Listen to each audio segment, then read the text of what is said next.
and on mixlr.com/wakeupcalldt. Appreciate your patience this morning as we got some things saddled up here inside of the studios of Wake Up Call with Dan Tortora. Hope you're having yourselves a fantastic morning and hopefully a great week. Hope you're staying safe, and I hope everything is going well for you out there where sports truly meets that thing called life. So I hope that life is treating you well and that you're being good to yourself and being good to others. It's important to do both, and I don't think you can truly live life correctly without one of them. So be good to yourself, be good to others. Welcome into the show. Happy to have you here inside of the Cafe Kubal studios.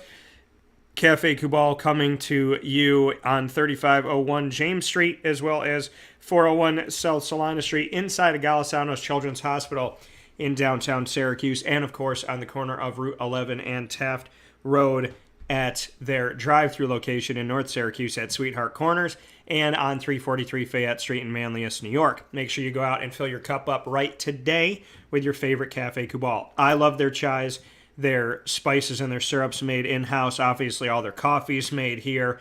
It is a locally created product here in our local community, supporting our local community. It's all local, and it's all fantastic, thanks to Matt Goddard and the awesome team at Cafe Kubal. So make sure you go out and support Cafe Kubal today and support local, and we appreciate that so very much. Inside of MonPazPopcorn.com's What's Poppin', giving you the list of topics for the day. Of course, every Friday we have the three signature segments that we start things off with. The Annoying Moment of the Week, proudly presented by Carvel DeWitt.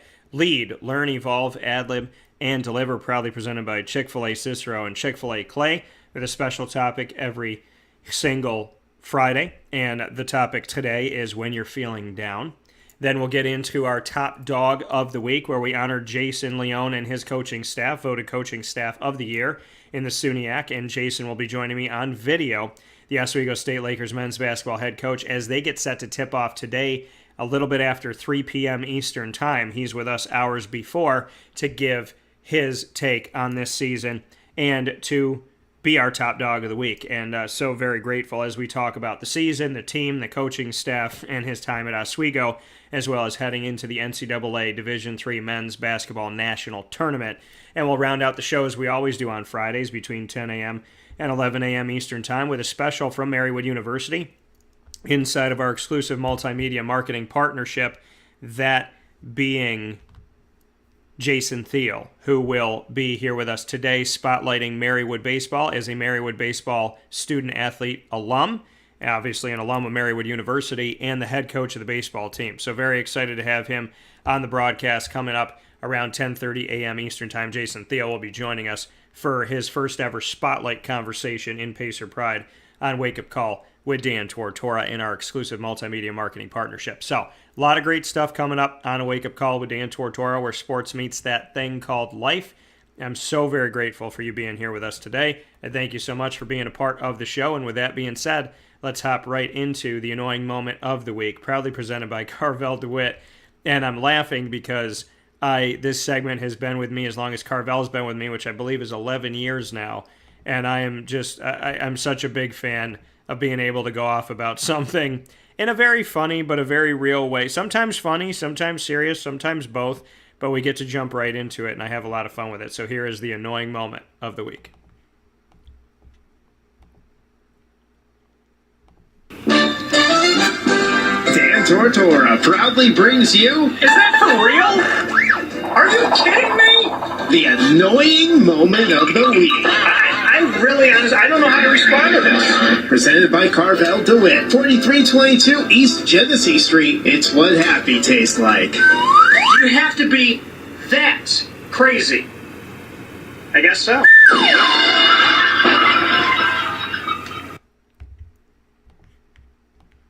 The Annoying Moment of the Week, proudly presented by Carvel DeWitt, 4322 East Genesee Street. It is what happy tastes like, and it is here with us today. And my Annoying Moment of the Week today, it has to be coming down, around this time of year, I get, there's a better than, there's a better than 50% chance in recent history that I've gotten sick around this time of year.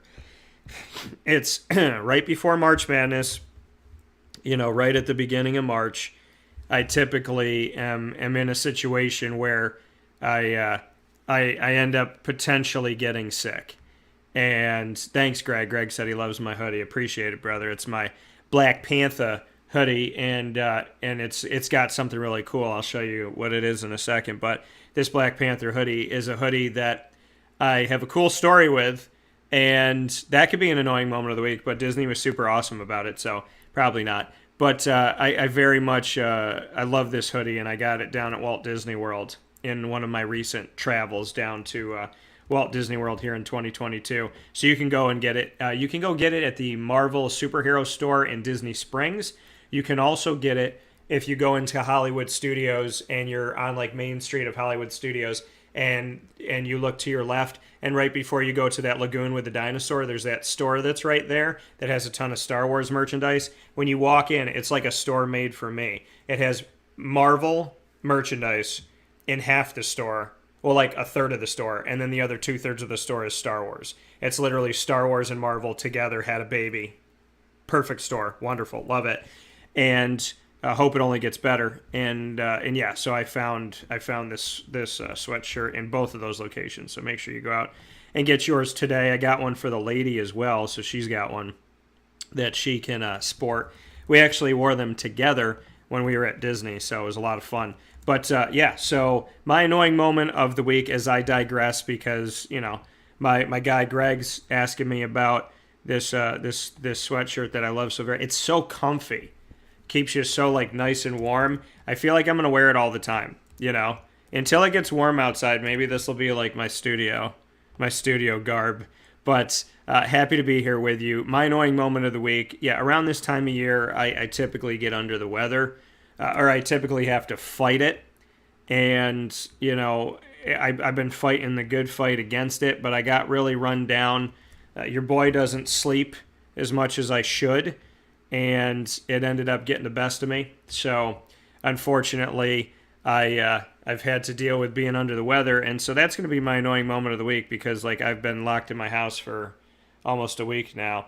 Now, let me see what Greg said here. Swung in a Carvel DeWitt on Saturday before the Duke game. Thank you, sir. So you got to see my mug up there at Carvel DeWitt, as I have my own sundae there. We're going to be unveiling a new sundae at Carvel DeWitt, and it's going to be very, very local. It's going to be a tribute to a place that I love and care about dearly, and I cannot wait to release it. And if not for being under the weather this past week, I could have been ramping it up to release it here a little bit sooner, but I wanted to be able to be on site to release it. So, and then I like that Greg already understands. Greg, maybe you could work on my staff someday. Greg put in here, he said that he swung in to Carvel DeWitt before the Duke game, and then he also went to the Dark Horse, great food and drink, in parentheses, not a sponsor. Like, he wants everybody that's watching and listening on Facebook to be like, hey, Carvel DeWitt, go in. Dark Horse, you could go in, just understand, not a sponsor. So it could be someday, Dark Horse, get in touch with me. I'm right a couple doors down there. Carvel DeWitt knows how to reach me. They got my digits. So yeah, my annoying moment of the week. I'm sitting here having a lot of fun with all this Carvel stuff, which is what it's all about. My annoying moment of the week is being under the weather. And, this segment being Carvel DeWitt, well, I would have been able to probably unveil my new sundae with you if I wasn't feeling like garbage. So I feel better today than I have felt in 2 weeks, which is beautiful. I hope it only continues to leave my body and I only continue to feel better. And but I've been kind of down for the count, and it's hard. I mean, I kind of, like, this time of year, I don't ever want to, anticipate and be like, oh my God, I'm going to get, you can't put in your head you're going to get sick, because then you, can pull yourself into it. But it's this time of year, I have to prepare. It's like from October to March, I have to be on the alert, because my sinuses are just crazy. And my allergies have gotten worse over the years, and I need to kind of, figure out a formula on how to deal with that. So if any of y'all know how to tackle allergies, send that information on any of our stuff. Facebook at Wake Up Call DT, Twitter at Call DT, Instagram at Wake Up Call _DT. You can message me on any of those. And you can message me in the live feeds on Facebook.com/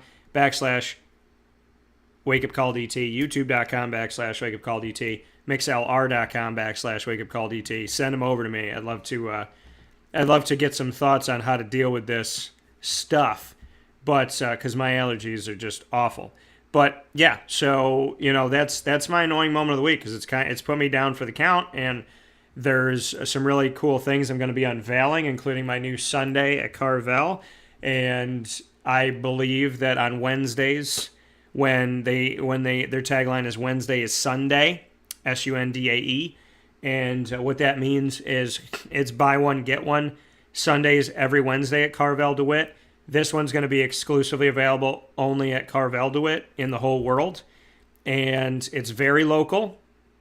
It's an ode to something that I care about, and I believe that you're going to be able to BOGO on Wednesday with my Sunday, buy one, get one, like any other Sunday. So I'm excited to unveil it, going to be unveiling it soon. And my annoying moment of the week is that, I've been under the weather, and that's affected my ability to get out there and showcase it. So hopefully I'll feel better soon. Any prayers are much appreciated. I would ask you to send prayers first and foremost to my family and friends before me, because there's some of my family and friends that are connected to Ukraine, and there's some of my family and friends that are sick right now and getting over injuries, and Papa Joe's going to be going into hip surgery next week. So there's more prayers that I would ask you to do before mine, and if you get to one for me, I would greatly appreciate it. With that being said, my other annoying moment of the week, besides what's going on in Ukraine, which is a given, I would say my other annoying moment of the week is Major League Baseball. We've discussed it. I'll discuss it with Jason Thiel, from Marywood University today, and we discussed it at length with Papa Joe and Ross on our broadcast yesterday. For those of you that watched live, please go to youtube.com/wakeupcalldt. Click subscribe on youtube.com/wakeupcalldt. Once you click subscribe, you can look at the whole archive, and our show is Wall-to-Wall Baseball Lockout with Papa Joe and Ross Turetsky. Definitely check that show out. But the lockout's another thing that I'm pissed off about, because we're in a place right now. It's not about the fan. And Rob Manfred, the commissioner of baseball, please stop saying it's about us, because we keep paying higher ticket prices. I did it yesterday. I talked about the rise in ticket prices, and from 2006 to 2021, in the last 15 years, the price of a ticket to a baseball game on average has risen every single year for the last 15 years. It's now over $10 more than what it was. And it's ridiculous. You know what I mean? I'm like, a typical baseball game should not be like on average $40 to go to. I mean, you look at that, like, so if I go with my girlfriend, it's $80 without travel, without gas, without parking, without a hotel, without airfare, without food, without drinks, without merchandise. It's $80. Like, that's disgusting. So, and thank you, Mom. I am feeling better. I woke up today feeling better than I felt in a couple weeks, like I said. So I'm hoping that continues. I'm not going to push myself too much. I'm going to take it easy. But, I'm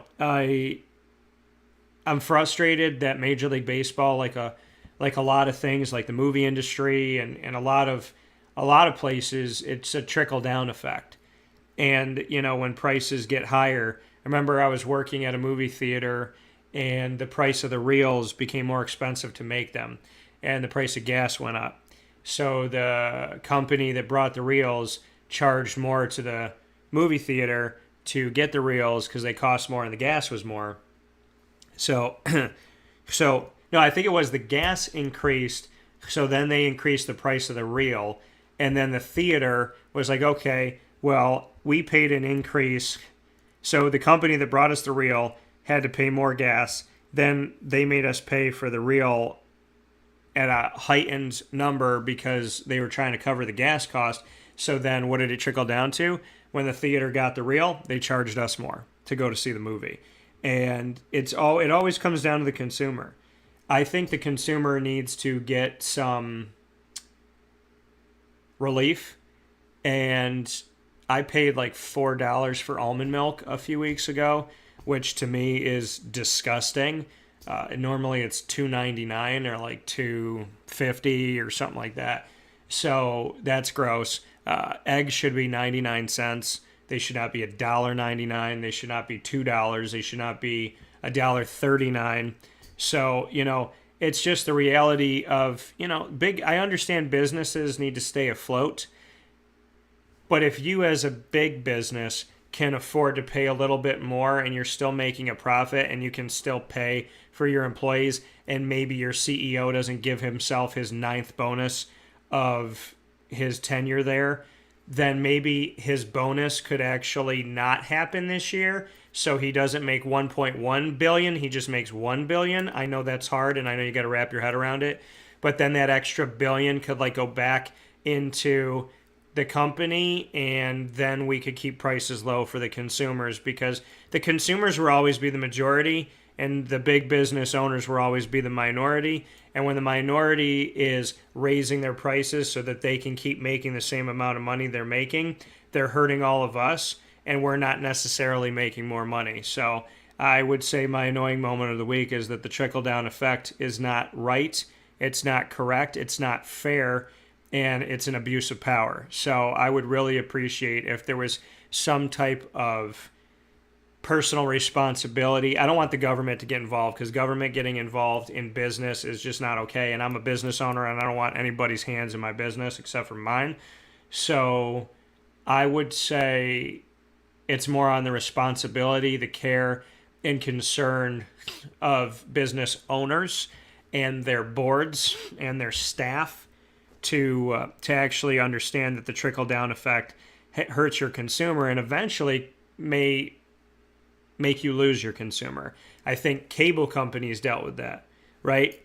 For example, we have 2,000 people, we charge them $100 for cable, and then they lost 1,000 people to streaming, so then they charge those 1,000 people $200 instead of $100 so that they can even out. Now, those 1,000 people that stayed are not responsible for the 1,000 people that left. You don't need to charge them double. Well, yes, I do, because my bottom line has to stay the same. Well, no, because if you double what these people are paying and they're not getting anything, and a lot of the times they're losing channels, they're going to end up leaving you. You can't double what's going on there and then eventually, when you lose customers and you raise the price of the customers you keep, as a business owner, I look at it like this. Like, I have almost 20 partnerships.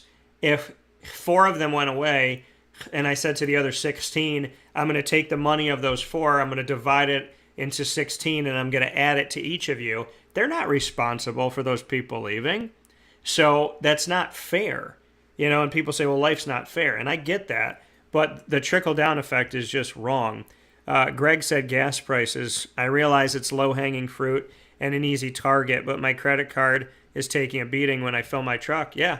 My dad has to fill his sports car with the specialty fuel, and I think it cost him like $80 a year ago. So God only knows what it is now. But gas should never be $4 in Syracuse, New York. I'm sorry, it shouldn't be. And, gas a few years back under a different presidency was under $2. And now it's around $3-something, $4. And it's just, it's got to change. And Greg, you're getting it. Yeah, Honda City is very fuel efficient. My Honda CR-V gets me almost 30 miles per gallon, which is fantastic. And I'm not saying that because Honda City of Liverpool and I work together. I put my money where my mouth is. So I not only have partnered with Honda City of Liverpool for, I believe, 9 years now, but I also get all of my vehicles from Honda City of Liverpool. I just picked up my newest Honda City of Liverpool CR-V, and that was in February of this year, 2022. So very fuel-efficient cars, very safe, awesome cars. It's similar look to the one I had 3 years ago, but it's upgraded. So I'm definitely a fan. Love my heated seats and love the fuel efficiency, especially now more than ever. So thank you to Honda City for that, because as gas prices have gone up, which is an egregious and disgusting attack on human beings in America, it needs to we need to change the fuel BS that we deal with as consumers in America. When they tell us, oh, gas has, in the last couple of years, it's gone up $3 a gallon. That's almost triple. Like, knock it off. It needs to stop. And I don't care who you voted for. Nobody on this planet wants to spend $4 a gallon. Nobody. And so, that's another annoying moment of the week for me. Because, again, this trickle-down effect and all this stuff that they tell us, it's ridiculous. Now, Chris McKenzie's saying that my Honda CR-V is a great car. He's a hybrid. Yeah, I've had a hybrid too before. So a lot of great stuff. Shout out to Chris McKenzie, Syracuse Orange football alum and a friend of mine. What's up, Mr. Kenzie? How you doing? So a lot of great stuff. But those are my annoying moments of the week. The war in Ukraine, that's a given.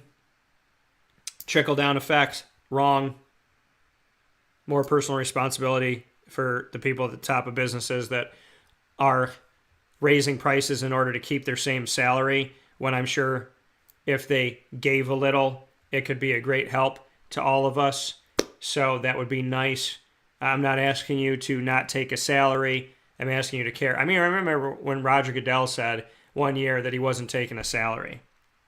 And he makes $10 million a year. And he's like, this year I'm not taking a salary. I'm like, well, poor you. Would you spend all 10? Like, if you didn't spend all 10, I think you're okay. Like, I think I think everything's awesome for you, bro. So, that's just reality. And so I'd like to see a little bit more care and concern for the consumer, because the MLB lockout and gas prices are two giant things happening right now that are reminding the majority of us that we're an afterthought on the minds of businesses and big business. And that's not fair to us. If they survive because we exist, then they need to treat us better. Without consumers, your products and your services don't matter. So to continue to punish us by raising prices on us is to do a disservice to the people that are the reason why you're in business. So please remember that we're the ones that buy your gas. We're the ones that go to your games. So make it a little more cost effective for us, and you'll probably go a long way. Might take you a little bit longer to make your money, but you're still going to make it. And if gas went down to $1 right now, or $1.99 or $2 something, people would be running to it. So, and sometimes companies raise prices so high that when they bring them to the price that they actually want to bring it to, they raise it high so that they can get you to like a new normal that you wouldn't have liked otherwise. What I mean by that is, let's say the government wants gas, and I understand it's business, whatever, but let's just say the government and all these, whatever. Let's say the people that are behind the scenes want gas to be $2.50 on average. They know that you've always wanted to see $1 something at the pump, but if they raise you to $4 and then they drop it to $2.50, your brain's going to go, wow, I'm saving $1.50 a gallon, and the new norm is going to make you feel better. Those of us that actually understand what's going on, we get it. There's stores that do this with clothing all the time. They're selling a pair of jeans for $80. They know they paid $10 for those jeans. They want $40 for those jeans. So you go into the store and it says half off, jeans are now $40. Well, they're going to make $30 no matter what. They wanted to sell it at $40. They upped the price to $80 to get your brain to think, oh my gosh, that's too expensive. When they dropped it to $40, they got you to be okay with the price, when in actuality, the jeans cost $10 to make and they were going to be $40 the whole time. But it's a trickery of sales. So, I think that they're raising gas prices to eventually get us down to a number where we're not going to like it, but they're going to try and get us to be like, oh, well, it's a benefit to us. Like, look, it dropped. And that's not fair. And I think people need to stay smart and stay vigilant. So that's what I'm saying. With that being said, those are my annoying moments of the week. The great thing about the annoying moments of the week is no matter how annoying your week may get, you can always go to Carvel DeWitt and get yourself a fantastic treat, whatever you want to get. Their Carvel cakes are fantastical. They're amazing at Carvel DeWitt. They do all the traditional ones, Fudgy the Whale. They do your teddy bear. They do Cookie Puss. They do all these great things, the flying saucers. And on top of that, they have fantastic, I'm going to call them cakeeticians, these cake creators They've made like a giant cheeseburger looking thing. They just test themselves all the time to make cakes that you won't even find at any other Carvel. And that's just because they're creators of these amazing Carvel ice cream cakes. They love to think outside the box and create some really cool things, and they like to change it up in the colors and whatnot. When you go there to get a Carvel cake, no matter what size, it's always really cool, really different, and really interesting, and you'll find stuff you won't find anywhere else. So make sure you head off to Carvel DeWitt today. You'll see my mug there as I have my sundae. There's a new sundae coming soon and a lot of great stuff. So support Carvel DeWitt in our community of Central and Upstate New York, the longest standing Carvel in the history of Carvel's name. The longest standing Carvel franchise is here in DeWitt, New York, 4322 East Genesee Street in DeWitt, New York. It is what happy tastes like, and it is open 7 days a week and all throughout the year. Don't let the cold weather fool you, because that same great flavor never goes away, and you can go and get it today. With that being said, we're going to take a step aside for a fast break. When we spin back around, we'll be here for Lead, Learn, Evolve, Ad-lib, and Deliver. And the topic of today is when you're feeling down. That's all coming up after this fast break.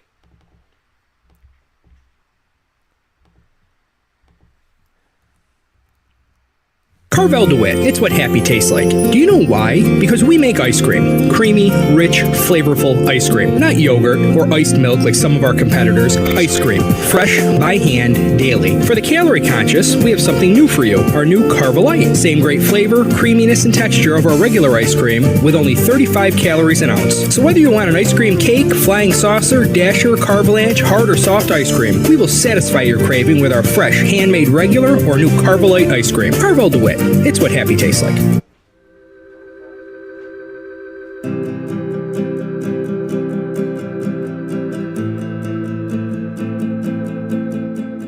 Cafe Cabal offers same-day local delivery of our products, offering no delivery charge for Onondaga County. Shop cafecabal.com for fresh roasted coffee beans, cold brew, travel mugs, and all your essential Cafe Cabal needs. Cafe Cabal, coffee for the soul.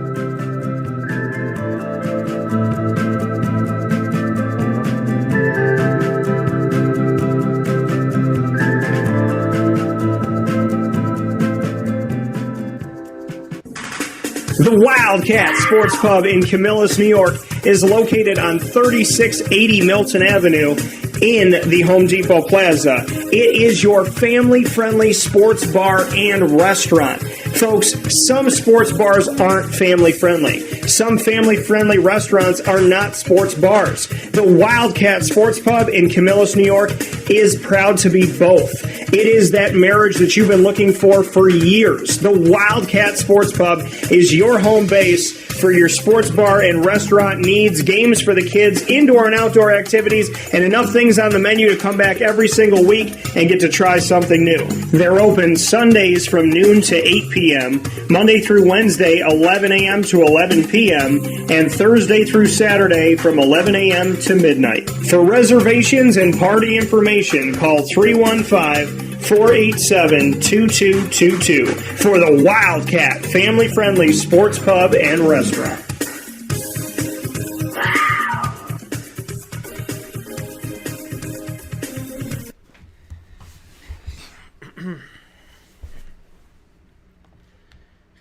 Welcome back here to Wake Up Call with Dan Tortora on wakeupcalldt.com, your one-stop sports shop, and on mixlr.com/wakeupcalldt from inside the Cafe Kubal studios, hanging out with you. And it is now time to jump into our next piece of today's broadcast inside of Monpaz. Popcorn.com's What's Poppin'. It's time to jump into Lead, Learn, Evolve, Ad-lib, and Deliver is what the acronym stands for. And it is featuring my sis, Miss Juanita Ward, joining me here. Juanita, a motivational speaker, an author, so many fantastic, wonderful things that have come from her, so many wonderful works that she's done. We met when she was playing Syracuse basketball and then went on to play in the WNBA and went to play overseas and set records and did some incredible things, and knows what it takes to be a champion on many fronts is what I'm trying to say. And I love her so much. I appreciate her. And today's topic, Inside a Lead, proudly brought to you by Chick-fil-A Cicero and Chick-fil-A Clay. gives us an opportunity to talk about when you're feeling down and, the importance of lifting people up, especially at a time period in the last couple of years where a lot of people have been challenged mentally and emotionally, economically, physically, and, there's spiritually, there's a lot that's happened. So with that being said, I proudly welcome in my good friend and sister, Miss Juanita Ward. Juanita, how you doing today? Hey, Dan, how's it going, man? It's going good. And Juanita, just to jump right into the topic of when you're feeling down, this has been a very trying time. And I think the topic of, feeling down, people go through it. And, I think growing up for me, it was like a minority when you heard about someone who had depression and somebody who, was really down all the time. These last couple of years, I think, have shown us that we all have breaking points. And economically, spiritually, philosophically, mentally, socially, emotionally, we've gone through these tough times. And we've all felt down at some point. Loved one passing away, being away from community and realizing how strange it is to be locked in your house, people physically being sick, mentally, the strain that you had, economically, the strain of not being able to go to work or run a business. There's a lot of things that have affected people and have made people feel down. And so I thought it was important today to speak on the topic of when you're feeling down and to spin it into a positive of when you are feeling down, what some advice is to help you get back up again. This is a great topic and most importantly, something that we need to talk about because there's a lot that's going on. And the most important thing that, I've always said, and I continue to say this, because we are emotional beings, right? So everybody has a moment in their life where they feel down about something. But words are so powerful. Words are so powerful. The Bible says this, so as a man thinketh, so is he. Words are seeds that are planted. And if the seed is planted of what you can't do, your body, your energy, your emotions, your mind goes to what you can't do. And it starts to work overtime on what you can't do, because whatever you talk about constantly, consistently, that's what you start to handle. We are task people, right? We like to work on things and fix things and get things together, right? Get things done. That's the reason why you have people, your parents give you chores to do, because there are things in the house that need to be done. Every single thing that we do has a name to it. So if your parents tell you, okay, your chore is vacuuming the den, and your brother's chore is washing the dishes. Well, your mother and your father gave you a name for what you had to go and do, right? And when you got the name of what you had to go and do based on the chore, you went and got that chore done, right? It's no different than when a little child is playing a sport, and the little child is on the soccer field, and the child misses the ball. The parent on the other end says, "Oh, why did you miss the ball? That's terrible." The little child is 3, 4, 5 years old. And said, "Why did you miss the ball? That's terrible." That child emotions go to, "Wait, I'm terrible," because of the word that was spoken on the situation. Instead of the parent saying, "Oh, don't worry about it. You're going to get it next time. Get back on defense. Get back on defense. Get back on defense. You got this. You got this." There's a different impression. There's a different motivation. There's a different encouragement that comes with speaking the right word. Everything we do has a impression, has a motivation to it, has a energy to it. So if I tell you, "Dan, I'm so proud of you for what you are doing," you may not have $1 million, but if I tell you that I'm proud of you for building your company from the ground up without having any type of backing, I mean, "Dan, I'm proud of you for building your company up without having any type of backing," versus me saying, "Dan, you need to quit. You're never going to do this.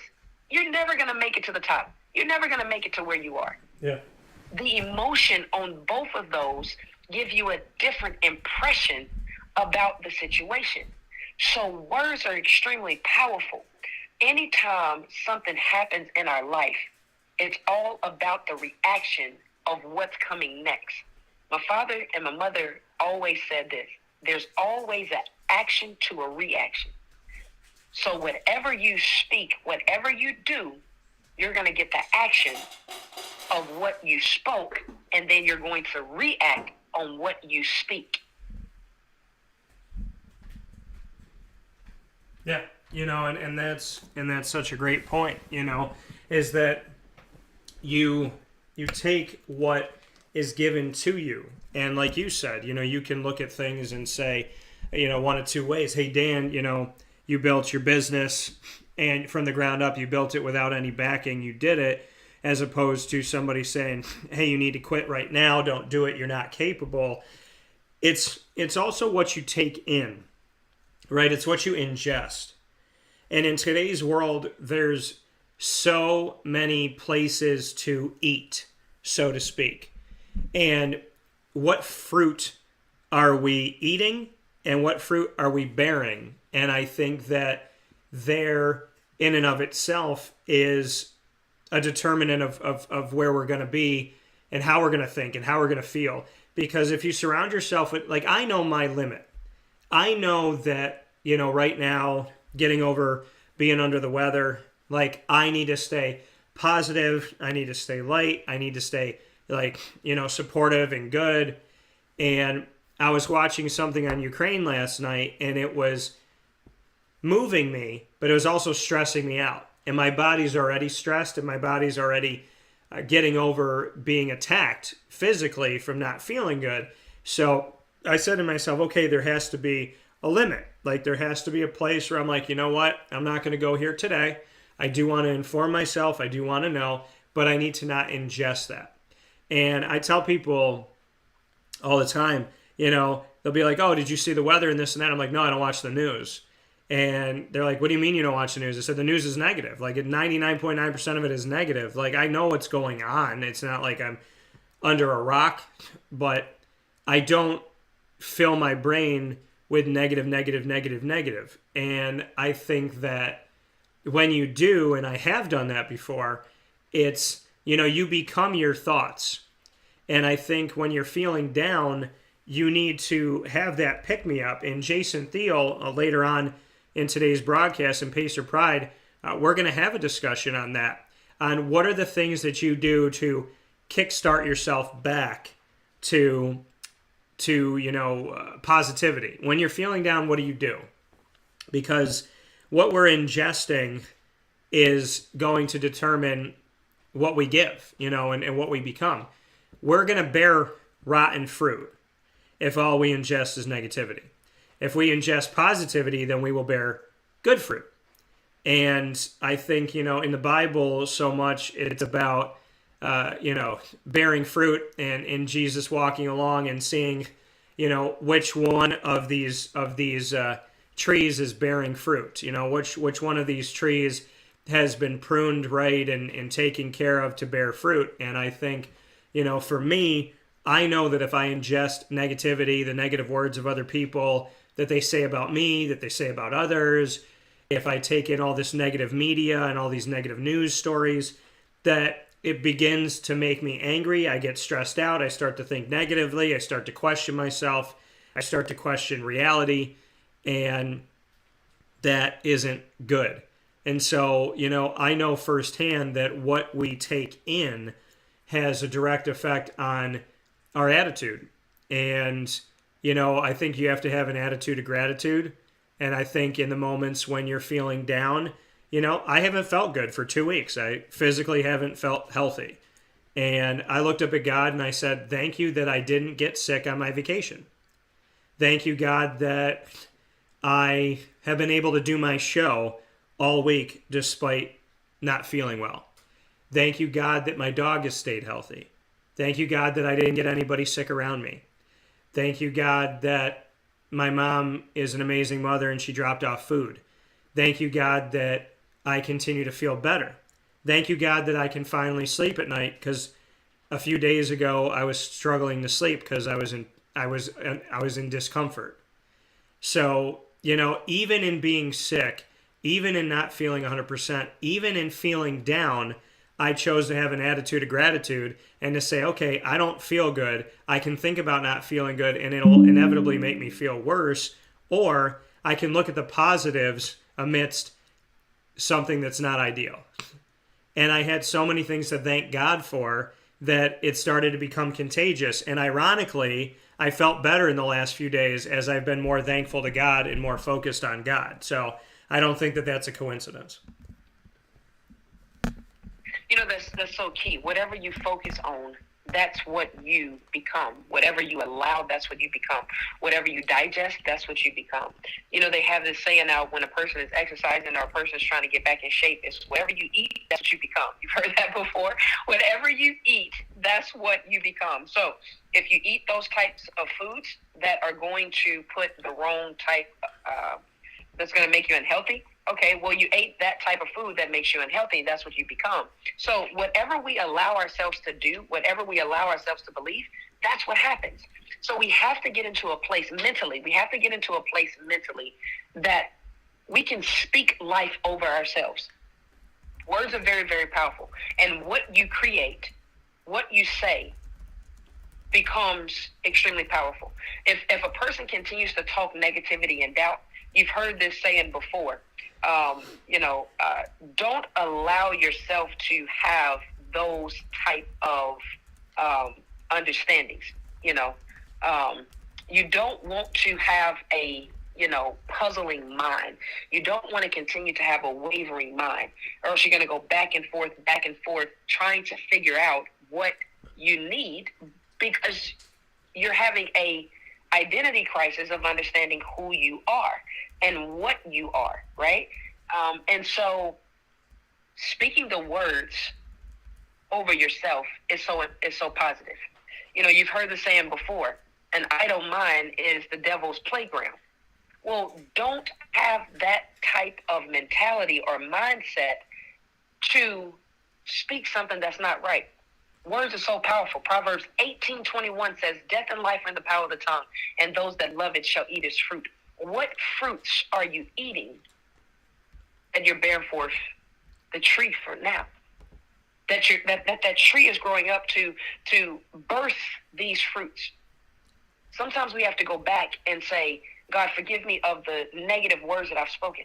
Because the negative words that I've spoken, those words, I'm bearing forth the fruit of those now. So forgive me of saying those words. I don't want that. This is what I want. And then speak life over your situation. I'm not feeling good right now. Okay, well, say I'm feeling great. Because as I stated earlier, so as a man speaketh, so is he. You got to take like sports, for example.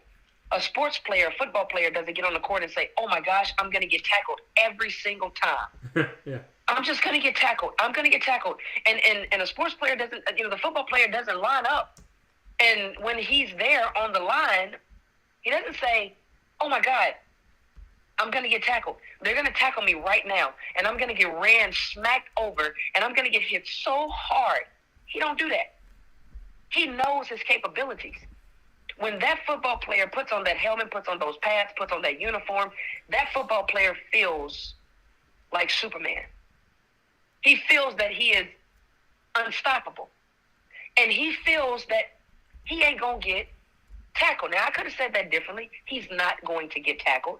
But I want to say it for the sake of this. He ain't going to get tackled. Yeah. And he feels powerful.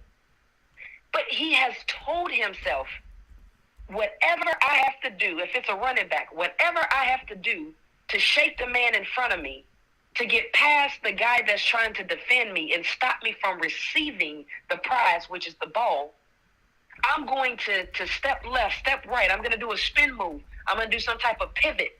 And then I'm going to run straight because I'm running my route to receive the ball. But in order for me to receive the goal, in order for me to receive the prize, I got to do something. I got to believe in myself. I have to speak words of positivity. I have to motivate myself. I can't speak the problem. The problem is this. This dude wants to stop me. This dude wants to tackle me once I receive the prize. So I have to do a little juking and a little jabbing to get out the way so that I don't get tackled. This is what we have to do in life. Life happens. Nobody has a peaches and cream life. Not even a sheet of paper, not even a white sheet of paper will stay white forever. That white sheet of paper, one day, someday, is going to have something on it.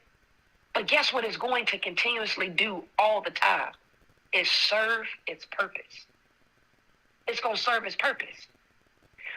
We, as people, have to stop having a pity party and having a victim's mindset and have a victor's mindset. Be victorious in who you are. Be victorious in who you are. Even in the good, be victorious. Even in the bad, be victorious. In the good, thank God. In the bad, thank God. Because we know that all things work together for the good of those that are the called according to his purpose. Even in the good, he has purpose. Even in the bad, he still has purpose. Who do you trust? We have the freedom to speak whatever it is that we want to speak. And more so, negativity sells. That's how a lot of people make their money, by speaking negative. A lot of people makes livings off of having negative reality shows, negativity, because it feeds the flesh. And people say, don't nobody want to be around somebody that's positive all the time. Well, why not? Why not?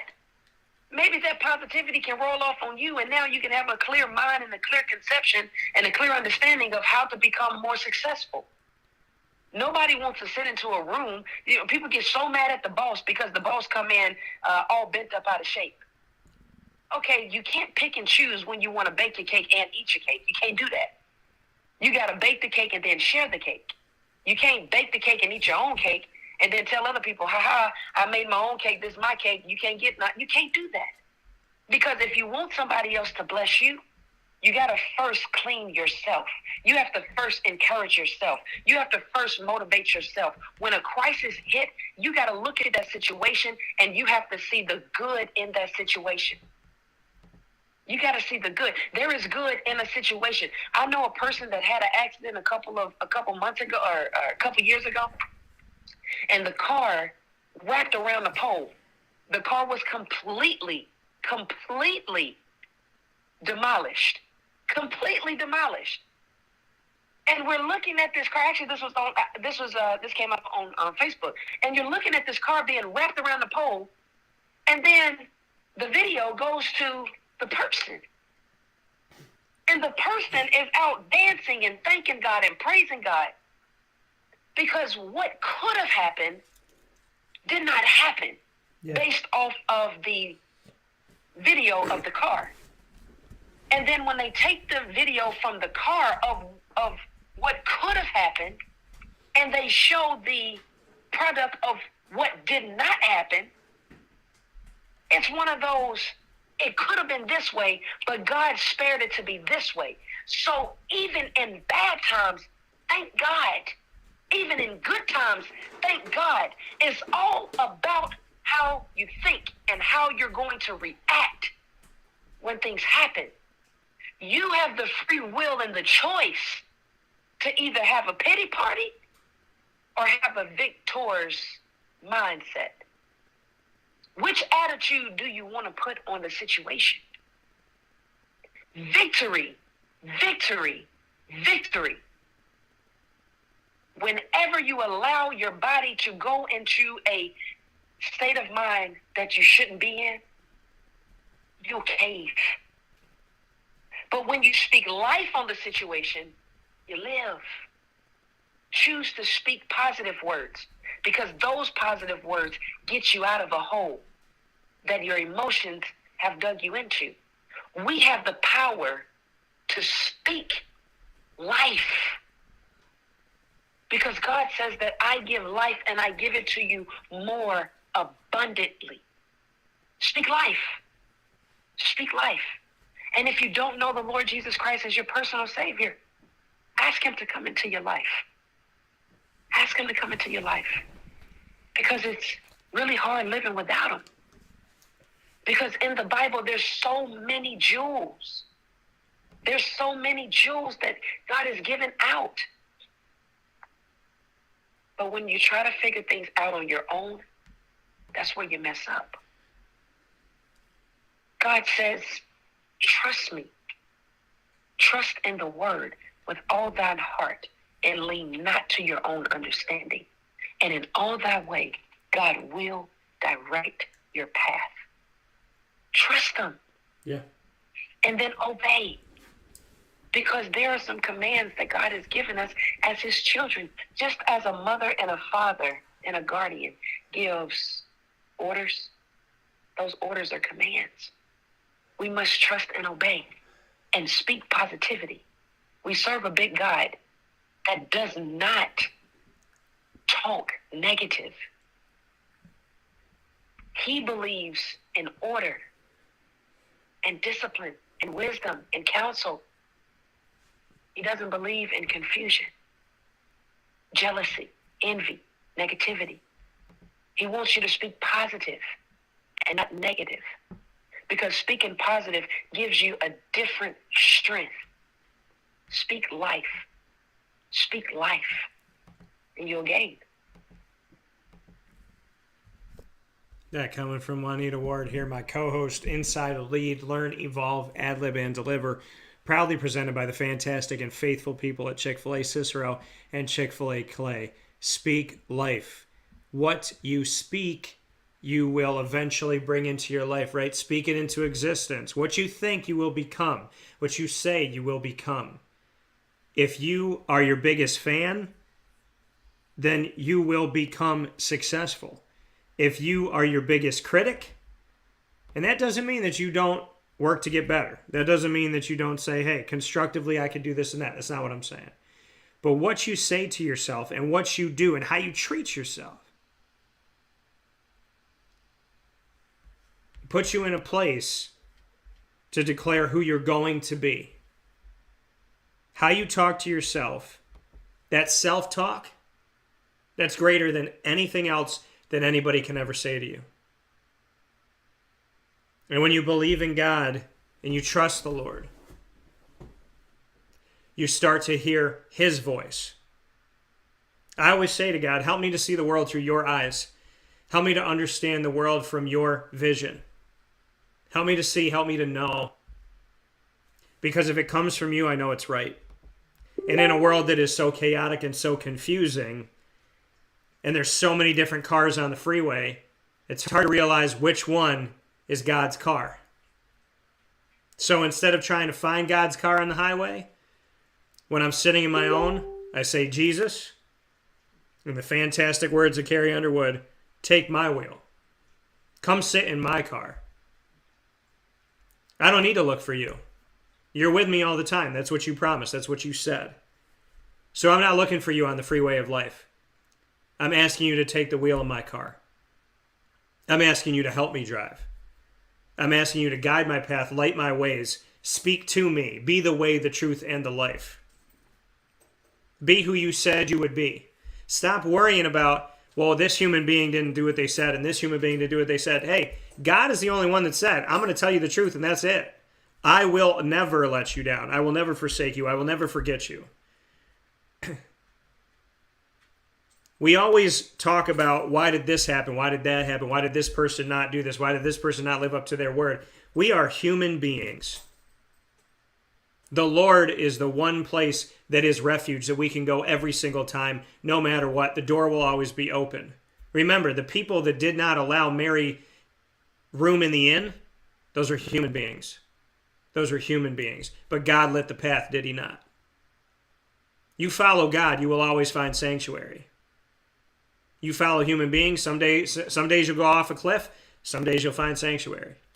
That doesn't mean don't trust people, that doesn't mean don't love. It just means that when you are searching for yourself and you're searching for an identity and you're searching for hope and you're searching for the way, there's only one leader that can get you there. There's only one sheep herder. There's only one shepherd. And once you trust his way, everything else starts to make sense. And when you're feeling down, don't go to Twitter, don't go to Facebook, don't go to Instagram, don't go to TikTok. When you're feeling down, get down on your knees and pray. Because God will guide you and light your path, always. If I know anything in 36 years, it's the one thing that I know has never let me down. So Juanita, as always, thank you. I appreciate you spending this time with me and being unafraid and unapologetic to do so. I love you as always. And this has been Lead, Learn, Evolve, Ad-Lib, and Deliver, presented by Chick-fil-A Cicero and Chick-fil-A Clay. Be good, sis. Thanks, man. Never stop believing. Talk to you soon. That coming from Miss Juanita Ward on Wake Up Call with Dan Tortora, where sports meets that thing called life. We'll take a quick step aside for a fast break. When we spin back around, the top dog of the week comes up next. Inside of MonPazPopcorn.com's What's Poppin', we honor Jason Leone and Oswego State Lakers, the coaching staff, the student athletes, as they step forward today in their first game inside of the NCAA Division III Men's Basketball National Tournament. It is March Madness, and it is time to honor one of my good friends, Jason Leone, as our top dog of the week, presented by K9 Camp Dog Daycare and K9 Kampground Dog Boarding, right after this.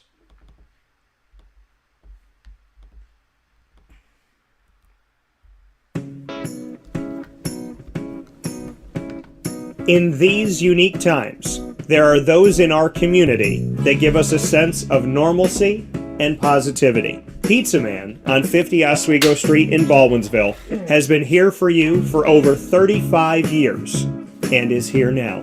Call 315-638-1234 or order online at pizzamanbville.com to bring those familiar tastes into your home. And remember to come see our monthly on-site broadcasts centered around the community and our Baldwinsville beats.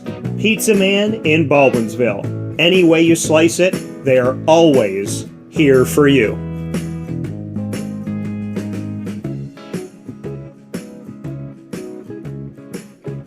This is Jimmer Sikowski, owner-operator of Chick-fil-A Cicero, 7916 Brewerton Road in Cicero, right in front of the Home Depot. I had a deep feeling that God wanted me to do something bigger with my life and to help people, help others. I kept putting Chick-fil-A in my life, and I realized as I was going through the franchise selection process that positively impacting the lives of others was really core to what we do here at Chick-fil-A. First of all, it starts with the food. The food is brought in fresh daily. We bring in local produce. We prepare to order in the kitchen. We hand bread our chicken. We hand spin our milkshakes. It's great food. It doesn't taste like fast food. I think the second thing is the way people feel when they come in a Chick-fil-A restaurant. It's different. We try to treat people with intentional kindness here, which is very different and deeper than good customer service. And so I think it feels remarkable for most people to come in a Chick-fil-A restaurant. And then lastly, the impact that we try to have in the community is very different.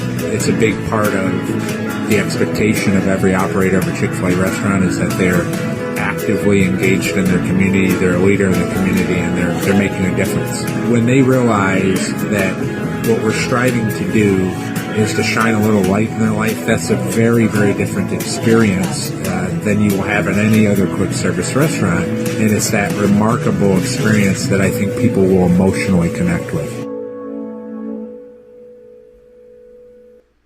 I'm George Townsend of Honda City with some good advice when buying a new car. The true cost of owning a new car is determined by the appraised value when you trade it. No vehicle appraises higher than a Honda. Next, look for low APRs and deep discounts. You also want low maintenance costs and great fuel economy. That's why my advice to you is to buy a new Honda. Looking pre-owned, visit our Honda Certified Used Car Center. Honda City, 7140 Henry Clay Boulevard, Liverpool, or HondaCity-CNY.com. It would be a pity if you don't shop at Honda City.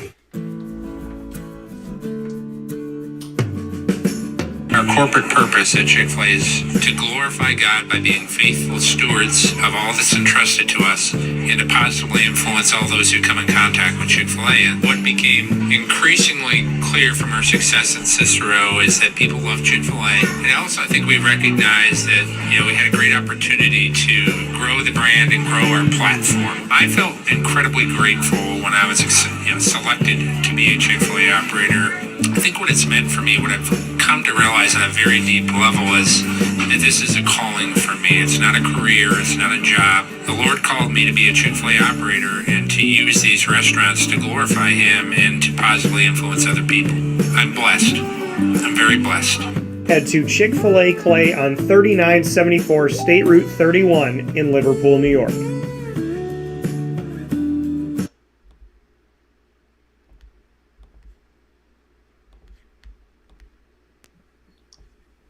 Welcome back here to Wake Up Call with Dan Tortora inside of the Cafe Kubal studios. You know that we're here every Monday through Friday from 9 a.m. to 11 a.m. Eastern time, where sports meets life. You're watching and listening on YouTube.com and Facebook.com, both /Wake Up Call DT, Facebook.com /Live Now DT, and you're listening worldwide on mixlr.com /Wake Up Call DT and on wakeupcalldt.com. This gentleman was with me last week, a little over a week ago, when we were talking about going into the SUNYAC tournament that they got to host as the number 1 seed. Well, since then, they won their games in the SUNYAC tournament, won the SUNYAC, and are moving forward here in NCAA Division III men's basketball to the national tournament, but not before he and his staff were voted as the coaching staff of the year in the SUNYAC. So, with that being said, Jason Leone, head coach of Oswego State Lakers men's basketball, welcome back. Hey, Dan, I appreciate the kind words. Happy to be back. And it's awesome. It's incredible to see, in our conversation that we had, as it always is, it was basketball, it was football, it was life. It was a little bit of everything. And you just, were calm, cool, and collected. Bring me into the SUNYAC tournament that you got to host and those games that you were in that I got to watch from the far. Under the weather, I wasn't there. But I wanted to be so bad. I know I texted you before it, and I got to pay attention to it. So bring me into the SUNYAC. So, really high leverage situation, probably more than I let on when you and I had coffee last week. I wasn't sure we were going to get in because of our lack of regionally ranked wins. And quite frankly, out of the 5 times that we've won it, I don't know if our team has played any better than what we played in the tournament. So we had 2 really lopsided wins, which I wasn't expecting, but and it wasn't because the opposition, they were bad teams. It was really how we played. So I was really happy for the players. You see commercials. There's no greater trophy in sports than cutting down the nets, right? And being able to do that with this team was an incredible feeling. I was really happy, and it's 10 years, 5 times to do it 5 times in 10 years is an incredible accomplishment for our program. So I'm really happy for everybody involved. Yeah, and to see what you did in those 2 games, like you said, 2 lopsided victories, which didn't say anything about your opposition or just how well you played. Is it hard to keep your team focused after winning games by such a large margin? When you win by like 30 plus, do you find it hard to kind of rally the troops to get ready for the NCAA tournament? Yeah, that's a great thought. Great question. It's been, truth be told, it's been difficult a couple times this year, but not as much as you would think. Okay. We've had a couple points during the year where we haven't played well and still won by double figures, and that's a good problem to have. But it's certainly, when you're dealing with 18 to 21-year-olds, I think your thought process is right on, Dan. I think you've got to make sure they understand that you can play poorly and win, and then you can play well and lose. So it's always been about process for us, how we handle that is we have to tell them truth, and sometimes the truth is in a video. Sometimes it's in, practice or whatever. It's not necessarily just with the result on a scoreboard. So that could be a challenge. You hear all the things when teams win a lot of games. It's like, well, you haven't been in a close game in a while. And all those things are valid concerns. As coaches, we're wired in a way where it's like, okay, how can we get beat? What can we do as a stopgap from preventing learning a lesson because we lose? So all those things have been in play this year, but I'm not trading the 25 wins back. I can tell you that. No, and I understand that completely. And you know, looking at the fact that this team has a record of 25-2, what have these 27 games taught you? What have you learned about this team that's going to help you coach them better as you step into the NCAAs? You know, to take a step back as the coach, we're at this point in the season, I got a big enough sample size where I think we're talented. You know, I've got a pretty good handle on what our strengths are. And I think, you know, again, this time of year, it becomes more and more about the players and kind of taking your foot off the gas as a coach. And I think sometimes we, as coaches, it comes from a good place. You want to help your team, but, you know, sometimes that comes in the framework of information overload. So, you know, I think keeping things simple and knowing when to take your foot off the gas as a coach and make sure they get proper mental and physical rest, I think is a big part of this time of year.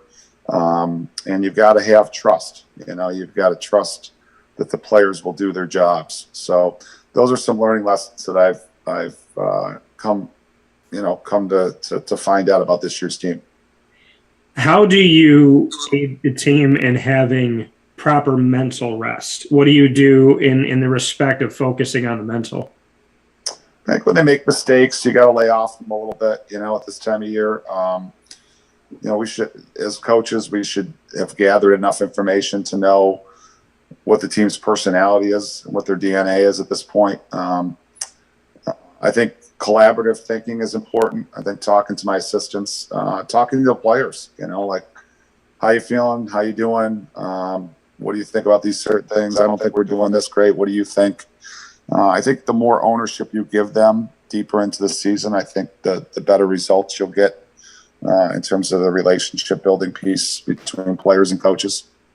And for your staff, a SUNYAC Coaching Staff of the Year, just, I mean, I know if it was called Coach of the Year, you would talk about your staff because I know how you are, but it's called Coaching Staff of the Year. So I'd love to take this time to shout out your staff members individually and why you believe you got Coaching Staff of the Year. Well, the first and foremost, it started with my assistant last year, who's since moved on to a job where he's getting paid a little bit more. Our positions aren't full-time positions at Oswego. So James Holmes, who's now the full-time assistant at RPI, they're actually in the tournament too. He did an incredible job recruiting last year. You know, this whole thing starts with players, right? And we had a really good recruiting year in a year where, you know, you really had to be resourceful in how you did that part of your job because, you know, attendance at high school games was iffy and budgets were iffy last year. So he deserves a lot of credit for the job he did with recruiting. Bill Farden has been my volunteer assistant. We've worked together now all 10 years that I've been at Oswego. I can't imagine a scenario doing this without him. We're great compliments to each other. I've learned a lot about coaching offensive basketball from him. Learned a lot about building relationships from him, and just the way that he commands respect without having to raise his voice is a pretty impressive thing to me. Every younger coach deserves to have somebody that's older than them, that's seen more than them. I think it's been a great learning experience for me working with Bill. So he's been unbelievable. And then my two paid assistants, Derek Cahill, affectionately known as the D-Train. He's an Oswego native. He's been wanting to get into college coaching since I met him when he was in high school. So this is his first year doing it. He's done a great job in every area of our program. And then Jake Pritchard was a student assistant for us during his undergraduate years and has moved into this new role where he's in a paid position now and as he attains his master's degree. So everybody has played a big part in this. I'm happy that they have renamed the award after the Coaching Staff of the Year. So, you know, especially my younger assistants, it gets them something they can put on their resume because they most of the time want to become head coaches at this level. So it can help them. And it truly is a team effort. So there's no way I could do any of the things that we do with our program without them. Yeah, you know, and it's an incredible accomplishment to see what you've been able to do. There's been so much success. I know that you're focused in and locked in for your first game that you have coming up here, which is going to be up against Hood College. Just what you could tell me about as we head into the weekend here, what you know about Hood and just what you have seen as you step into the NCAA Division III tournament with the opportunity at a national championship. Well, first part of your question, Hood is a very unique team. So if you watched the Houston Rockets with James Harden and D'Antoni, they were a very analytic-based team. And watching this team play, obviously at a lower level in Division III, they play a very similar style. They on average take 34.9 threes per game, making 13 of them. They've got two twin brothers that are exceptional scorers. One of them was the player of the year in their league, averaging 25 points a game in league play. So it's a systematic approach that we can't totally replicate in our practices. So that's a scary part of the game, because they literally sometimes set screens on the ball, sometimes fake the screen, and it's like a fire drill. They're running all over the place behind the three-point arc, trying to get three-point shots, and the ones they miss, they're trying to track down and throw them back out again for another three. So it's a very unique style of play that we haven't seen before. So that'll be a big part of the game, is how quickly we're able to adjust and communicate on defense. That's going to be a big part of things. So it'll be a challenging game. The Division III tournament, as we talked before, is very unique because most teams have had to win conference tournaments just to get in, which provides its own set of pressure. And it means that these teams are not an easy out, when they get in, and people play with a lot of confidence. But, we have a good team too. I'm very confident with this group going in. We'll be ready to go. Result aside, we've had a great year, and there's not anybody I would want to go into battle with than this particular group of guys. A decade at Oswego, and you have had tremendous success. Just the sustainability of that. We've spoken about that before, how you've continued to keep this going. And secondly to that, recruiting during the pandemic, because you said that obviously it starts with recruiting, just how you found success in recruiting in such a unique way. So the consistency is probably the thing in our program that I'm most proud of. It's really hard when you're circled on everybody's schedule. Any coach would tell you this, to continue to, I think this is 7 NCAA tournaments in the last 11 years, which is the most sustained success of any program at our level in New York State. So it's just really hard to do. I mean, it takes an incredible amount of focus, off-season training, recruiting successes, the baton from a leadership perspective being passed from senior class to senior class, and overcoming adversity, being the team that's circled on everybody's schedule and still playing well. It's just really hard to sustain that, especially without scholarships. So that's a big deal. From a recruiting perspective, the second part of your question, you have to rely on other people. I have to rely on assistant coaches. We have to rely on high school and AAU coaches throughout New York State to help us make proper evaluations when we couldn't see people in person, players in person, to evaluate them as much as we normally do. The transfer portal is, like it or not, it's a necessary part of recruiting right now. Yeah. So all those things played a role, and you got to have. I don't care what anybody says. You got to have a little bit of luck in recruiting too. Not everybody bats 1,000 in their evaluations. So we had a year where we had a little bit of luck, where guys that we thought were good ended up being maybe a little bit better than what we initially anticipated, and we filled the proper holes with transfers that we needed to fill, and here we are. And outside of Jordan Brown from Holly Springs, North Carolina, we're seeing all New York on the Oswego State Lakers roster. And I see that you have reached out into Queens and Staten Island. Just what you could say about recruitment in that area.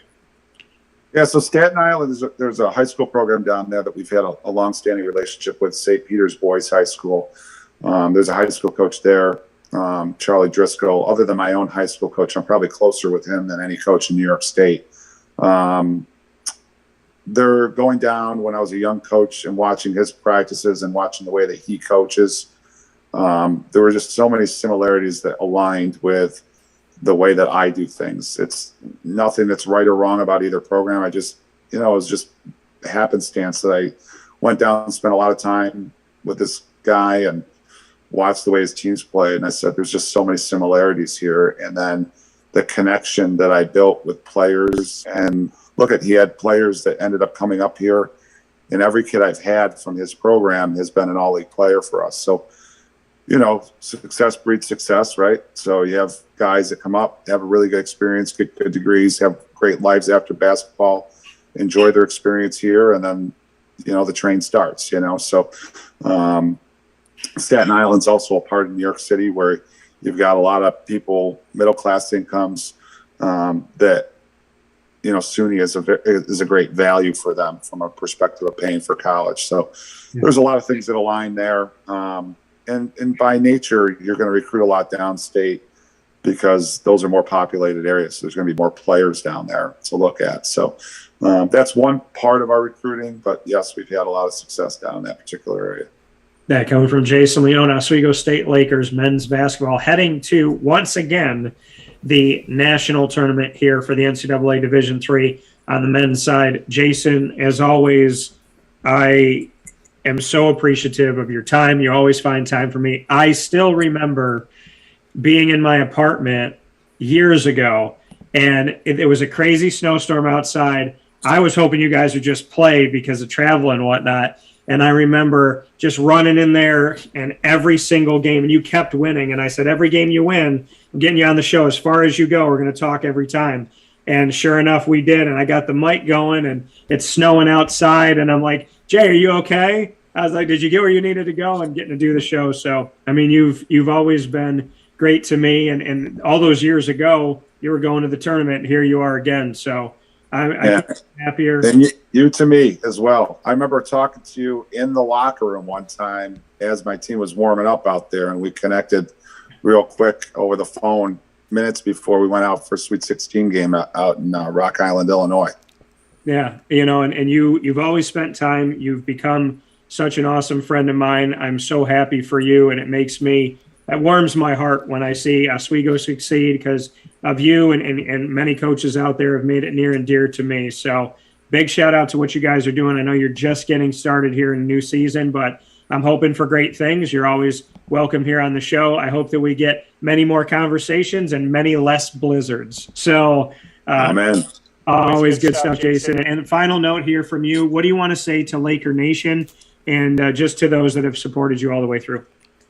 I would thank them as well for all their support, the amount of phone calls, emails, texts that I've gotten over the past month in particular.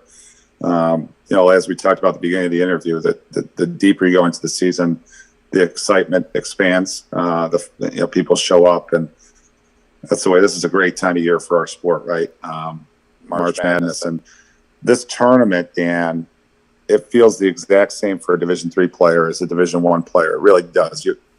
We'll show up to Swarthmore College tomorrow, and the way the gym's set up, the way the cameras are set up, we might not get the viewership that the Division I tournament does, but these student athletes, when they walk into the gym, they'll know there's a little bit something extra special about playing in this tournament. So I would thank all of our fans and all the people that follow us. They deserve this just as much as our players. This truly has been a team effort. So I appreciate all the support that we get, not only from the Oswego, Friends of Oswego basketball, but the Central New York area. And with 64 teams in the tournament, we know that it feels just like NCAA Division I March Madness as well, with the amount of games it takes to get to the championship game. So as you get set this weekend, Jason, hoping the best for you. Always supporting the Lakers, and thank you so much for all that you've done. And no matter what, we'll be getting a cup of coffee soon, and I would like for there to be some hardware with that. But either way, I'm excited. Let's do it, buddy.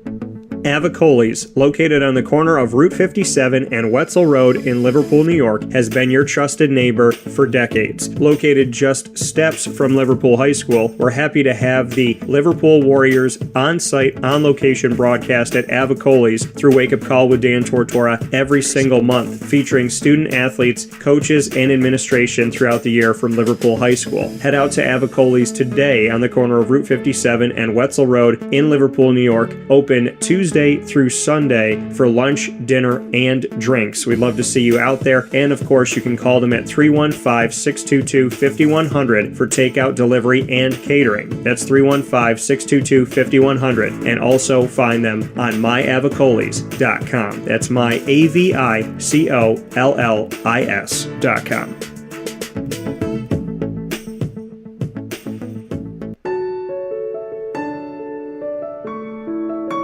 Having peace of mind when you're out of town that your furry-loving friend is safe and sound means taking them to Canine Kampground, because we all know that when it comes to the love of our pets, it goes well beyond the call of duty to make sure they're safe and sound. Right, Lily? So take a ride to 242 Johnson Street in East Syracuse, New York, and see Canine Kampground and where your dog will be staying, in the classic cabin, the executive cabin, the grand cabin, or of course the luxury cabin, because if you know Lily, you know she loves luxury. Now you don't have to wait to the last minute to find a family member or a friend that'll take your dog for a few days. Call Canine Kampground at 315-299-4013. That's 315-299-4013. Their drop-off and pickup times are Monday through Sunday. Check K9Kampground.com for more information. That's the letter K, the number 9, and Kampground spelled with a K.com. K9Kampground.com. When you're going out of town, bring your dog to K9 Campground.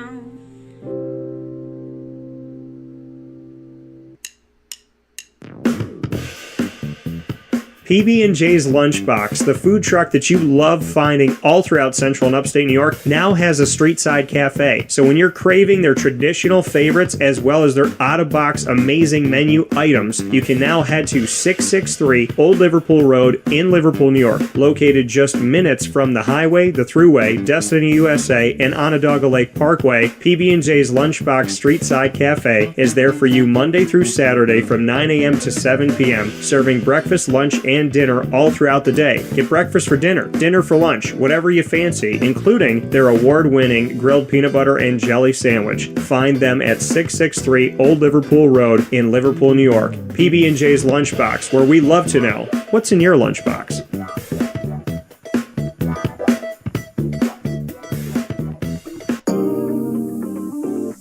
As a patient, what do we want?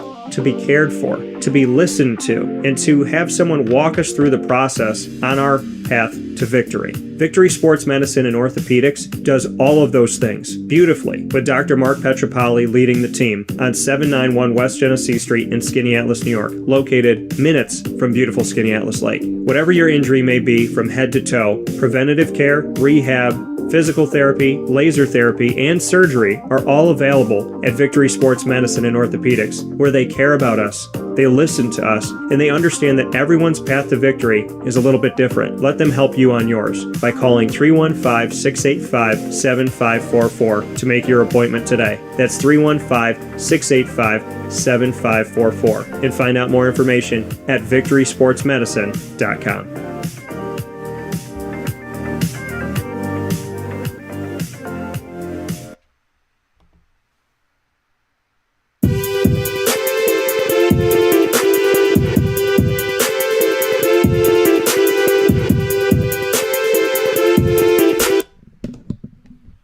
Welcome back here to Wake Up Call with Dan Tortora, where sports meets that thing called life. Happy to be here with you inside the Cafe Kubal studios.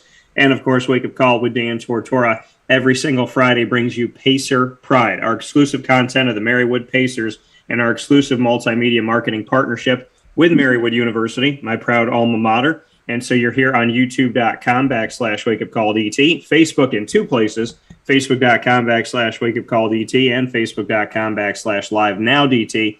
And of course, you're listening on mixlr.com/wakeupcalldt. and on wakeupcalldt.com's homepage, to this Pacer Pride special featuring Marywood Pacers baseball and my guy, the head coach of the team, Jason Thiel. And it took literally, I think, seconds. He came when we did a Marywood Mania takeover, and he came on with a 4-coach opportunity that we had there in the Hall of Fame room. And kind of immediately, I feel like, Jason, maybe it's me, I don't know, but I felt like we clicked. And yeah, absolutely. I definitely respect what you're doing. Crazy to think you're only the 3rd head coach in the history of Marywood baseball. Because, you had Coach Ross, who was there for a million years, and then you have his assistant take over, and then you take over from there. So just to see that connection is pretty incredible to see. There's been 3 coaches in the history of Marywood baseball. So with that being said, the spotlight is on Marywood baseball and head coach Jason Thiel. Jason, welcome to Pacer Pride. Thank you so much. I appreciate having me. Yeah, I think we did click. I think it's always good to see somebody who is passionate about obviously what we're doing here and who's an alum. So yeah, anything that we could ever do to help out, I said, we'll come on anytime and we'd love to chat. So thanks for having us back. Yeah, absolutely. And I look forward to the opportunity of what we're going to speak about here as we jumped into baseball season. Last time that you and I spoke, when we had the Marywood Mania takeover on site on campus at Marywood, and we did Wake Up Call the whole show there from 9 to 11, we were talking about the fact that you were going into your season, and now you've been able to get your feet wet a little bit in this 2022 season. So bring me into the season so far. Yeah, so we started off, was it probably about 2 weeks ago. We went down to near Philadelphia. We played at Penn State branch campus, Penn State Brandywine. Young squad, a good squad. They get hit a little bit.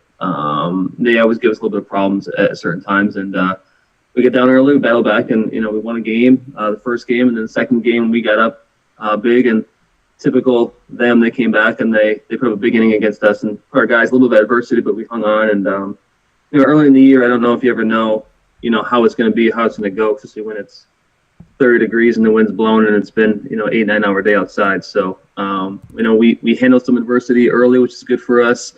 We got some young guys in some key spots, but also some veterans who are looking to get back at it. So 2 wins is 2 wins. We'll take them how we can get them. Sometimes it's not the prettiest, but it feels good to be 2-0. Those guys feel good about it too. Yeah, and you got, like you said, you got to go to Aston, Pennsylvania, play Penn State Brandywine in 2 games there, won 9-4 and 11-9. They're starting off the season 2-0, and then you had a game postponed against Albright College, and that was supposed to be your first home stint. So you got to wait a little bit longer to be home. What can you say about your impatience of wanting to be home? Because the next thing you're supposed to have on the schedule here is a spring break trip down to Florida. Yeah, we love playing home games. I always think it's an advantage for us, especially for teams from the south, come up 2 hours most of the time. It's a little bit colder up here. The wind's blowing a little bit more. Nobody ever sort of wants to play up in Scranton. Our field is a windy field as well. So, but the atmosphere is always good. We usually get a good support from local people, from obviously students and families. It's disappointing. We normally schedule those games early in March with the hesitation of it may not happen. Last year, I think March 10th or March 11th, we played at home. That was probably the earliest we played at home. Yeah. So scheduled that early. It's basically like a crapshoot. Maybe it'll happen, maybe it won't. If it does, great. But we know that, we still have 2 months left to sort of reschedule something. And, we'll reschedule, we'll get it in. We'll come to a common date, common ground. But it's always nice to get some games in before Florida. The reason for us is, class schedules here are hard. We have a lot of guys in some hard majors. So for us, if we can sort of break that up before Florida, go to Florida, get 8 games in, and then come back, and now, we have a little bit less games to play during the week non-conference-wise, sort of helps our guys a little bit. Yeah, and it's a great opportunity to head down to Florida. And this is going to be a really cool trip here down to Fort Pierce, Florida. You have Monmouth College in 2 games, then you have Geneva College of Pennsylvania in 2, Wilkes University joining you down there for 2, and then Penn State Behrend with 2 as well. What I love about this is the fact that the teams that are going down to Fort Pierce, you would think, okay, they're going down to Florida, they're going to play Florida teams in a Florida tournament.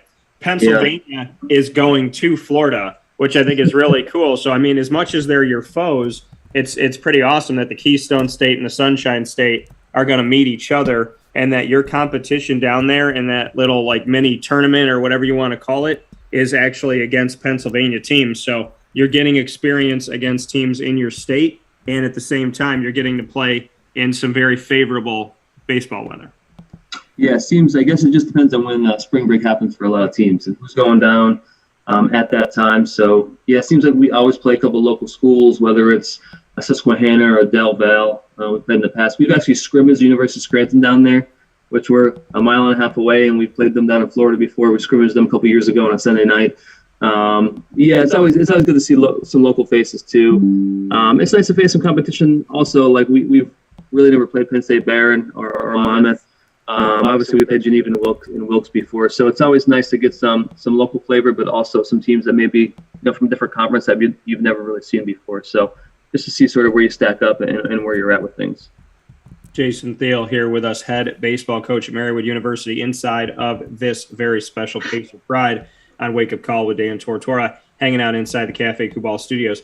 Over your shoulder, there's a giant picture wall with the Marywood banner there. What do you feature in this collage that you have? I got to ask you because it's here, and I've been staring at it the whole time. What's the collage?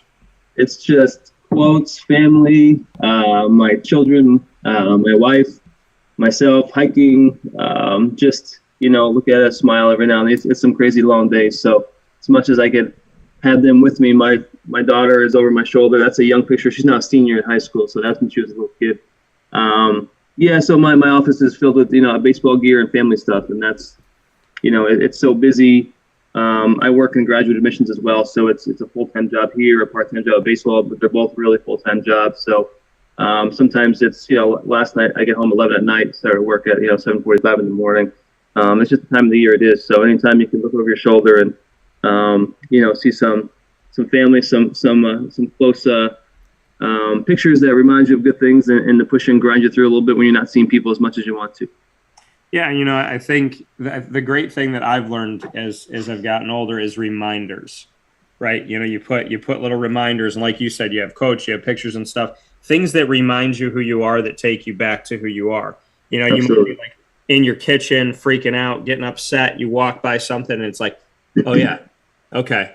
And then like I go to my studio, and I got something sitting there as a way to kind of tell me who I am and where I'm at. Like you keep things around you to remind you, and I think that that's huge. And once again, how we both said we kind of clicked right off the bat when we met. That's a piece that I think is really huge when people say, how do you stay positive? How do you stay focused? How do you stay mentally tough? How do you stay yourself? And it's like, well, in your weakest moments, you have to have reminders, and you have a wall of people that love you, and you have quotes that remind you how to stay focused. So I think, in and of itself, you've kind of set yourself up that like, if I'm having a really bad moment or a bad day, I put this here for that purpose, which I think is pretty cool. Yeah, absolutely. And through sports and through ups and downs, there's some long, tough days we get in here like, man, what we got back at midnight last night. What are we doing? So it's, so the refocus is obviously there. And it's, when you're when you're a coach in any sport, if you don't have like family support, it's very difficult. The hours are so long. You're away from home. You're traveling a lot, and to have support from everybody is just makes it that much better. Makes it that much sweeter. And then obviously my son was the bat boy for a while. My daughter's been involved here a long time. My wife, she comes in and comes to as many games as she can. She's always following on Gamecast or following live. So texting you, way to go, like big hit. You get that after the game, you start reading the text. So there's things that that push you through, remind you. Obviously you're here for a reason. You're coaching, you love it. But if your family's not really with you and behind you in those ways, then it makes it that much more longer, that much more difficult at times. So it's I've been blessed in those ways. Yeah, and I think it's incredible, and I'd love to shout out your wife here, because I know that it's interesting. I've gotten to meet so many coaches, so many different sports, and one of the coaches, Joe Adam, who's a St. Anselm's football coach, he said to me, we were talking one day, and we had just missed each other. He was recruiting, and he had flown out of Detroit. I had just flown into Detroit. We missed each other by like an hour or two. And he was talking about his wife, and he was like, I had to do this, I had to do that, and da-da-da, and I moved here, and I went over there, and that was within 3 days. And then he goes, well, you get it. And it was funny because I'm not a coach, but as a broadcaster and as a business owner, I parallel a lot of the stuff, the hours, the traveling, and all those things. So I know firsthand, as I am not a married man, that, the quest of finding someone that can support that. So I'd love to shout out your wife, because it is not easy to find someone who's like, hey, you're going to work 27 hours in a 24-hour day. I'm here for you. So yeah, it's so we both come from second marriages, and she's we sort of met in between. She's from Jersey, I'm from Pennsylvania, obviously. So we have some crazy days. We're trying to find sort of like a place in the middle to find a happy place here. And we've been married about 4 or 5 months now. I got married in October, and so she doesn't come from a background of a lot of sports and what that's all about. So it was she sort of fell in love with baseball, the last couple of years. But she's been a huge support of, like you said, getting home at 11 at night. I mean, last night sent a text like, hey, heading back 11 o'clock at night, heading back, those type of things. So it's it's great to have the support. And like I said, she's really been thrust into the whole baseball life and the grind and what it's all about. And she's always there and supportive. And my children are the same way. And they're both athletes as well, so they understand what a long day is all about, what practice time is, and what you got to get in. Doesn't mean you don't miss them, and obviously when you're in the road, you don't think about them all the time. But it does push you through when you start talking to them and get that text or that call. It does make a difference for sure. Yeah, and you said you got married in October. Can I ask when? October 15th. October 21st is my birthday. 15th. Oh, okay, gotcha. Yeah, so that's very. You should have told me. We would have made it a special day for you. Yeah, we could have set something up there, but it's what you just said. You both come from this, this is a second marriage, and that is what I would be seeking as well, because first time around didn't understand, kind of a lot of there was a lot of things, but there wasn't support. And see, my thing is like, I will always support the person that I'm with, but you need to get that back. And I think that that's an integral part of a relationship. And, talking to coaches, because so many people talk to you about like recruiting and this, that, and the other, but they don't talk to you about like, how is life at home? And so to know that, your kids get it, they play sports, and your wife gets it and understands, that's a beautiful thing, because you have to have peace. And in like the 2 hours you get to sleep, it's important that you have that peace. It is. And it's crazy because it's Division III where I'm at. It's like, from January to May is just an absolute grind. And then it's somewhere, obviously playoffs, don't make playoffs, or maybe middle of May. In the May, it all comes to a crashing halt for a little bit. And then you have to readjust to, wait a second, it's like 3:30, like I'm supposed to be somewhere, I'm supposed to be doing something, and it's, so that's an adjustment in itself again, is the 100 miles an hour down to, 50 miles an hour. So it's definitely an adjustment, and your family goes along for the ride for sure. But I mean, I love the guys. The guys here are 33 guys right now.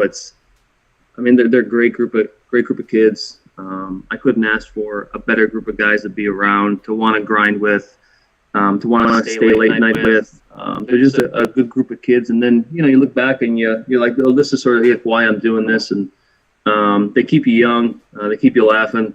They always keep you obviously involved in things, what's going on campus. And it's just our assistant coaches are amazing as well. It's a really good group of guys to be around. You never go to practice or anywhere meeting and you're like, oh man, like I just don't want to go tonight. It's always these guys, I love being around them. And like I said, they keep that fire inside you a little bit as well.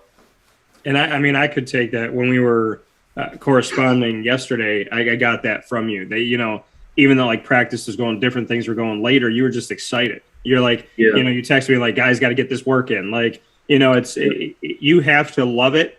And I tell people all the time that with anything in life, professionally or personally, you'll find out very quickly the difference between I love it and I think I love it. Because if you think you love it, then last night you would be pissed. We're here an hour later, I got to get home, this is ridiculous. But when you're in love with it, it's like, okay, I'm supposed to leave at 10, it's 11:15, I could probably stay until 12:30 because I really need to work on this. Like, you know, I can tell that you enjoy that. And you mentioned your assistant coaches. So can we shout them out right now for people who maybe don't know them that well? I'd love to talk about your staff. Yeah, so Joe Diskin, Ricky Clifford, Justin Haddix. I mean, they're all working full-time jobs now, and they're grinding as well. And then, you know, we do this thing at nighttime, and you know, we stay late. We work together as a unit. We all pull the same side of the rope, and you know, they're grinding too. They're always texting, calling, you know, about this plan, that plan, this guy, that guy. What are we doing the next day in practice? What do we want to focus on? And it's a constant grind for them too. You know, and none of us do this for the money. At this level, it's all about, you know, it's all about the kids, and we're competitors. We want to win. So that's a big part of it as well. Represent the school in a good way. I mean, we're all Marywood graduates, all four of us. So we're passionate about the program. We want to build something here, and we're doing that. And it's nice that we're sort of, you know, we're all from here. So it's pretty neat to go out recruiting or bring guys in and be like, listen, we're all Marywood graduates. We really want to see this thing succeed, and we're here for the long haul. You know, speaking of Jason Thiel, the head baseball coach, Marywood University, inside of Wake Up Call with Dan Tortora's Pacer Pride in our exclusive multimedia marketing partnership. Here with you, Jason, you just mentioned something that I have seen in my hometown, and I know it's very rare. On Syracuse's men's basketball team, the entire coaching staff is from Syracuse University, all alumni, and on your staff, all Marywood alumni. Just what that does, you mentioned it a little bit here, but to go a little bit deeper, the importance of that in recruiting and the care for it. You don't have to teach them to care about Marywood, and they don't have to fall in love with Marywood because they already did once. They already decided to come there. And so when you're recruiting and they're recruiting, as a staff, you guys are trying to get people to buy into something that you've already bought into. So instead of being a coach that was hired that's, you know, a good recruiter, you know, you have a coach that was hired that loves Marywood.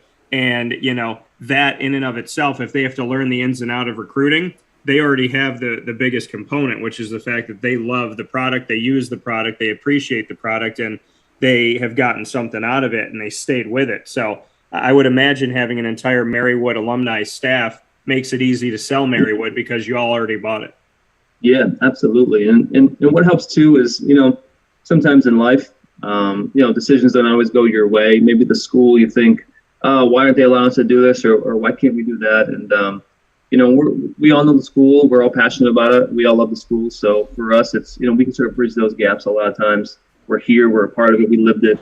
So yeah, I think, you know, some of our guys sort of you know, fall back on us sometimes for questions about the school or decisions or program decisions or class decisions or the professors, those type of things. So there's a lot that goes into it that, you know, we sort of know a lot of people on campus, and we could sort of relate in ways. You know, talk to them a little bit, talk them through some things. So, because we're passionate about the school, we care about it. You know, we want to see it succeed, and it definitely, I think it definitely helps. For some guys to know that we're going to be here, long term. We're invested in it. We're not going anywhere. You know, it's about 4.5, 5 years now into our coaching trail here, and you know, we have the guys that we recruited, and these are all of our guys. Just a really good group of kids. So, and we've grown with them as well, and through the ups and the downs, and you know, they've helped sort of build like a foundation here. So it's you know, we're passionate about it. We're excited about it too. And I look at your roster right now, recruiting wise, in Pennsylvania, Connecticut, New Jersey, New York, where this roster is comprised of here. And I'm seeing, you know, in my home state of New York, I'm seeing New City, New York. I'm seeing Manola, New York, and some other places. And then I scroll through this and I find my hometown, Syracuse, New York, Bishop Ludden, a school that I know very well, outfielder Axel Rivera, and is actually wearing my favorite number 21. So I don't know if Axel knows he's my favorite player already. But bring me into recruiting and you know, the area obviously very heavy in Pennsylvania, Scranton area, but all of PA, Connecticut, New Jersey, and obviously the state of New York, and so bring me into, you know, your recruiting footprint. And then secondly, I want to talk about Axel, because Syracuse, New York, my number. I mean, I hope Axel understands that if and when you ever make a jersey for me to put in my Hall of Fame room, it's going to have number 21. And I don't care if you put Rivera / Tortora, but I got to have 21. We'll tell him maybe for a small fee. You know, we'll talk to him about it. He's actually so. Axel was we had like an open tryout in the fall, and Axel came and tried out, and we liked him, and we thought that over time he could definitely help us, and he's come in and he's worked. The guys love him. He brings a lot of energy. He's learning a lot of different things at the college level. Really good kid. He's an aviation major, so he's flying planes, which will help us when we go to Florida. If there's ever any issue, Axel taking over. Yeah, we're counting on him. But yeah, he's a really good kid. He's a freshman, so he's got some time left here.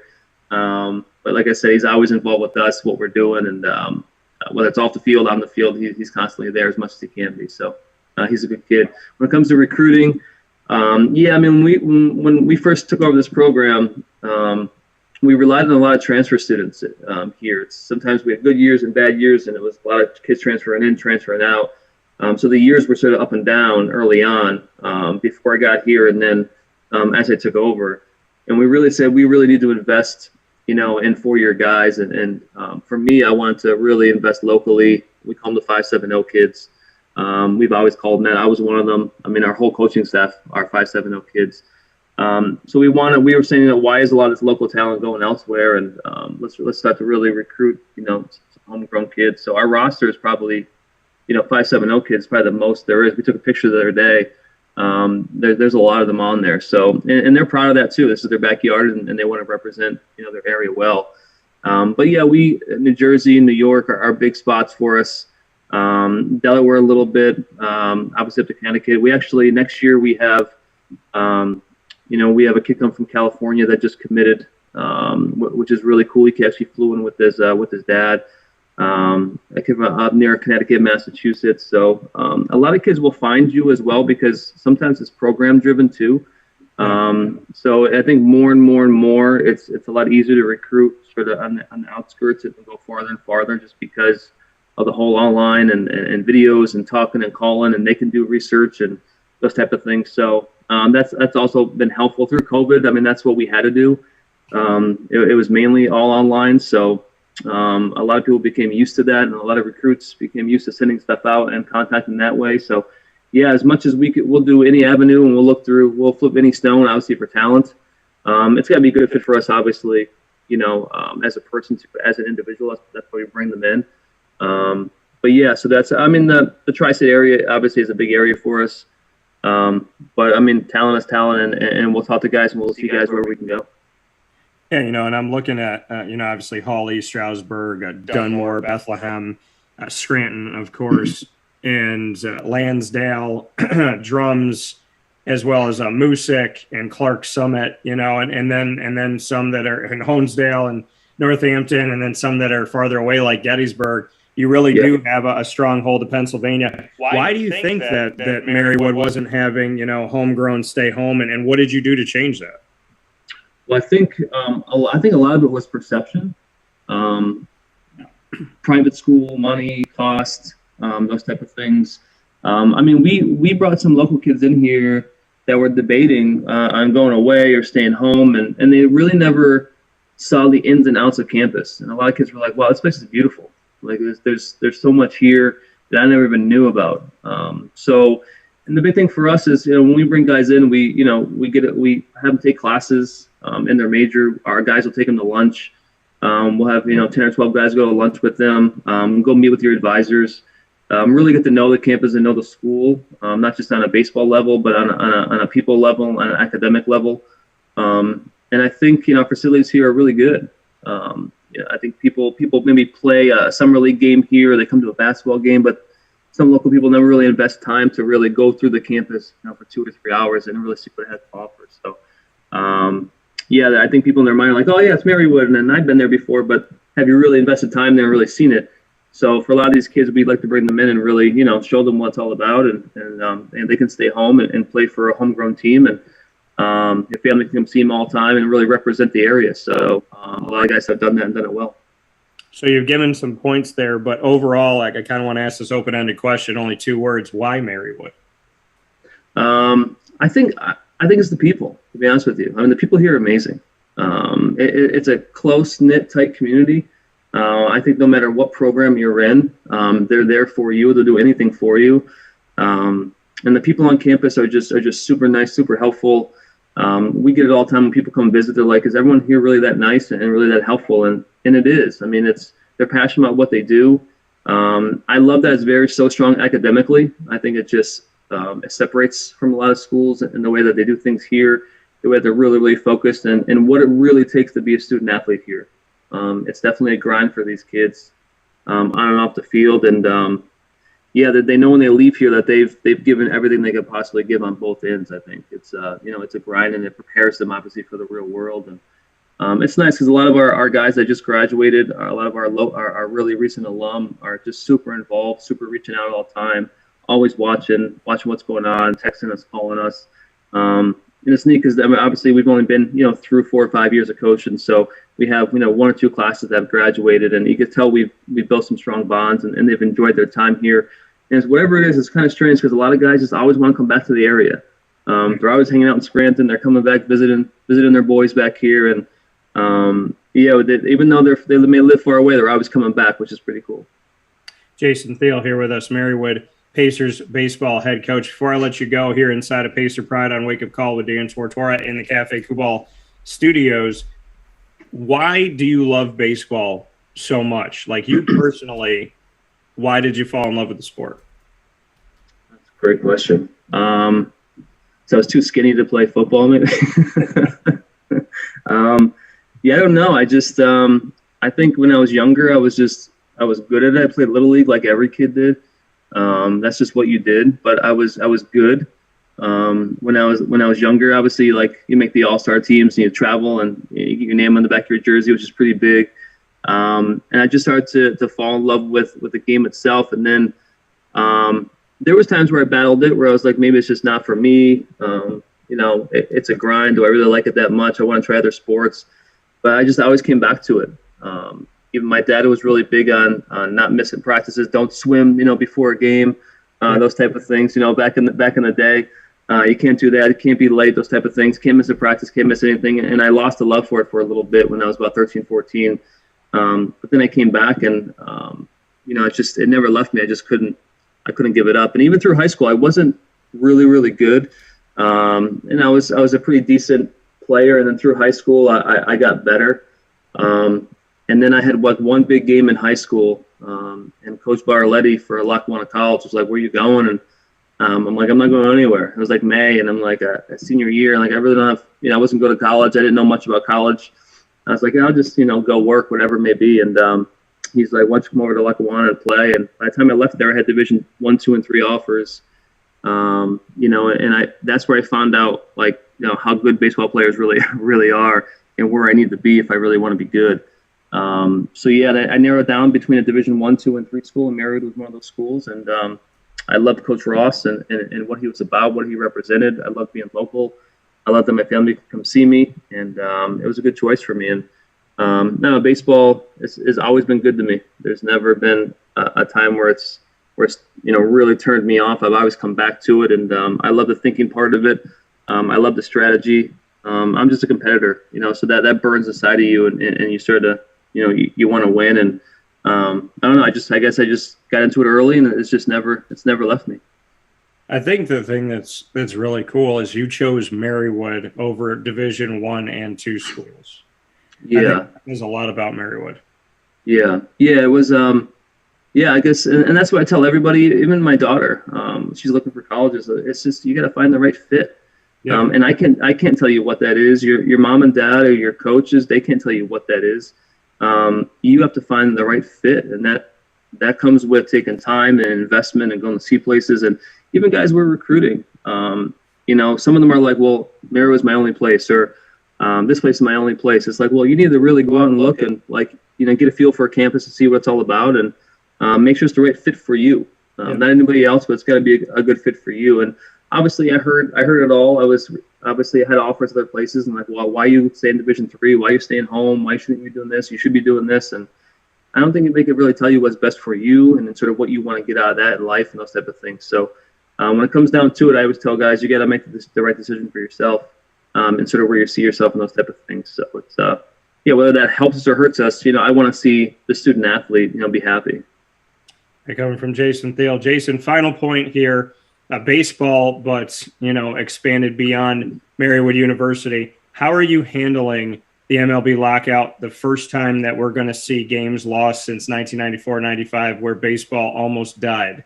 So how are you handling the lockout that started on December 2nd of 2021 and now has a big old question mark?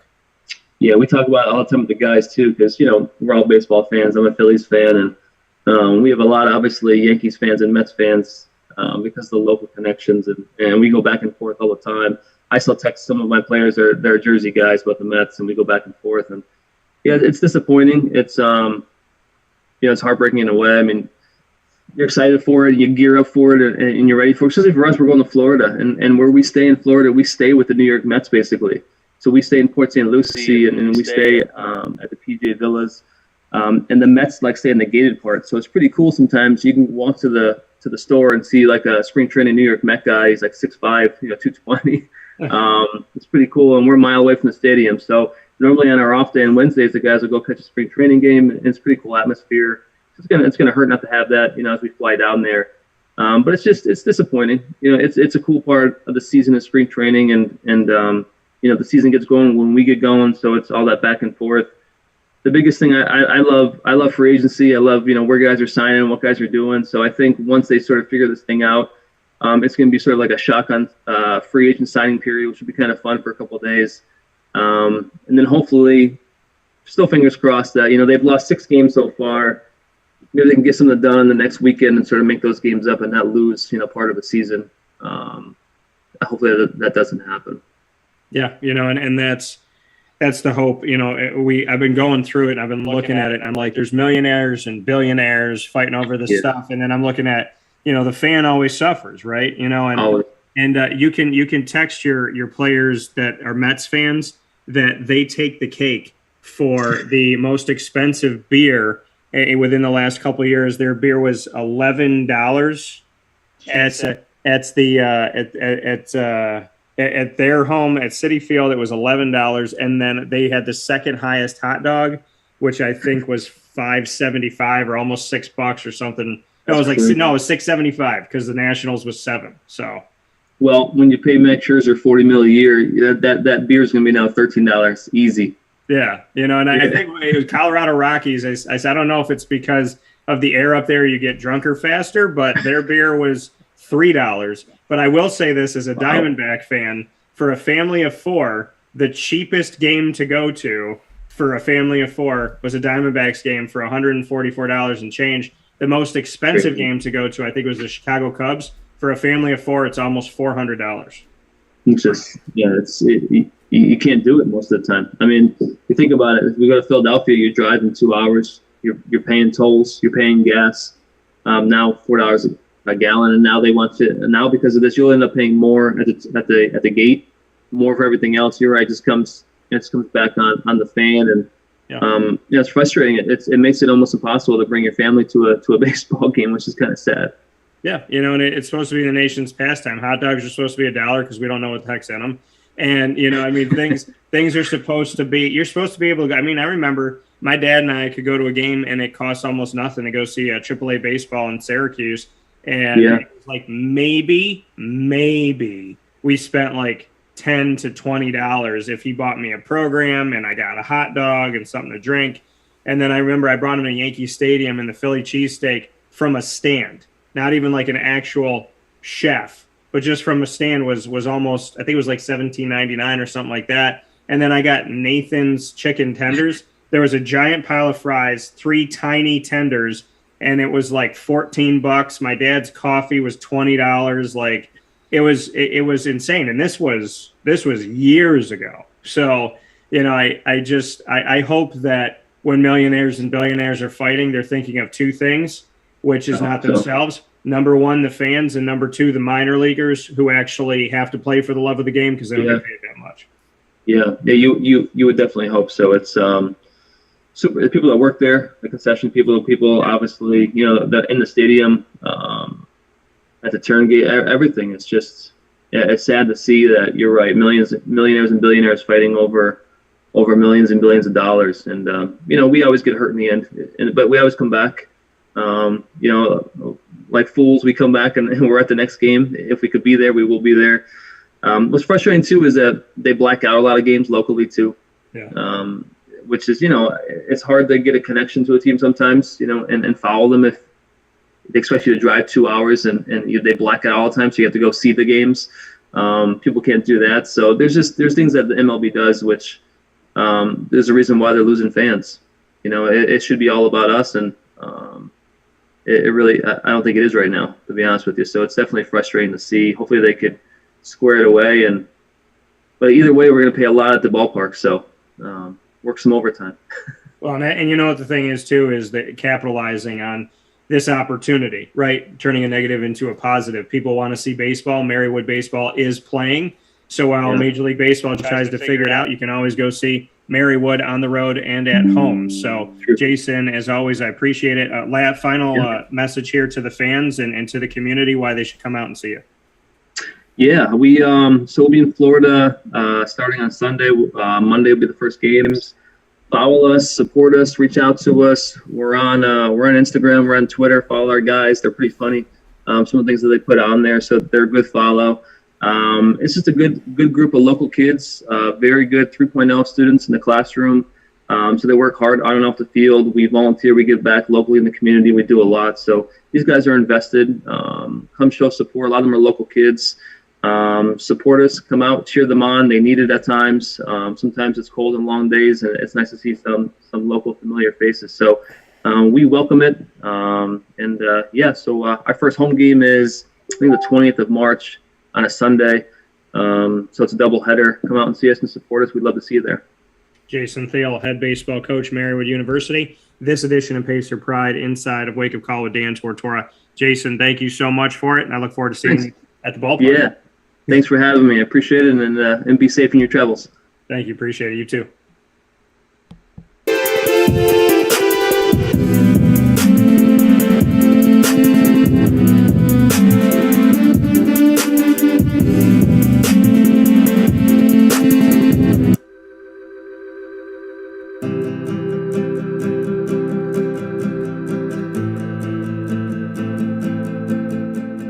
Cafe Cabal offers same-day local delivery of our products, offering no delivery charge for Onondaga County. Shop cafecabal.com for fresh roasted coffee beans, cold brew, travel mugs, and all your essential Cafe Cabal needs. Cafe Cabal, coffee for the soul.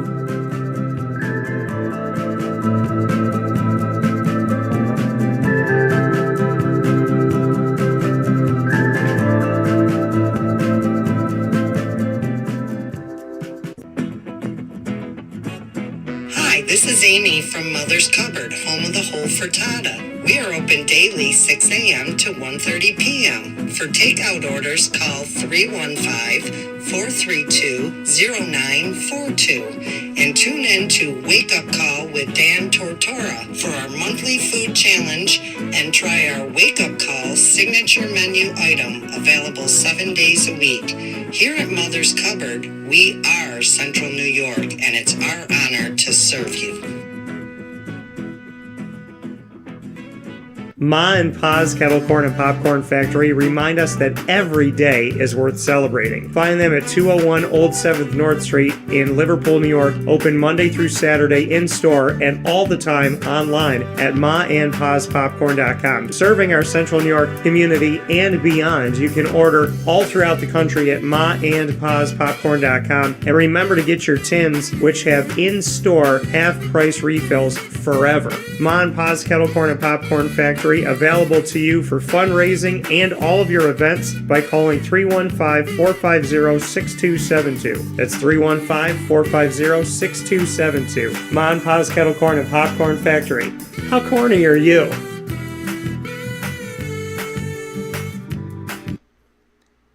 The Millhouse Market, located on 3790 New York 13 in Pulaski, New York, is worth the drive every time. Head there Tuesday through Sunday for breakfast, lunch, and dinner, supporting local. And when you support the Millhouse Market, you're supporting multiple people in our community, because the Millhouse Market pays it forward with local products from local companies inside of their general store, from jewelry and kids' toys to different things to utilize in the kitchen, honeys, syrups, all made here in our community, as well as local soaps. the Millhouse Market is always aiding others, and that's shown in their menu with their sandwiches named after the families that helped to settle today's Pulaski. Ingrained in our community and ingrained in our taste buds, the Millhouse Market is easily right at your fingertips. All you have to do is go and download the Millhouse Market app. Click on that on the Apple app or Google Play Store. That'll bring you through the entire menu. And once your menu is set and you know what you want, you can go to the directional part of the Millhouse Market app, type in where you are, and that'll take you straight to the Millhouse Market. They'll give you contactless pay on the app, the ability to tip on the app, and when you get to the Millhouse Market, you can go right to the drive-thru window, grab your food, and go. You can also call 315-298-4104 to place an order today. That's 315-298-4104 for catering as well as takeout and delivery. And their indoor dining bistro menu changes every single week, so you can come back and try something new from the beautiful mind of creator Rebecca Alford, who is always in the kitchen creating things that you will go back to the Millhouse Market for over and over again. Thank you to the Millhouse Market for all you do. 3790 New York 13 in Pulaski, New York. Worth the drive every time. With that being said, here on Wake Up Call with Dan Tortora, where sports meets that thing called life, I want to thank you for being a part of today's show. I want to thank you for being a part of this week.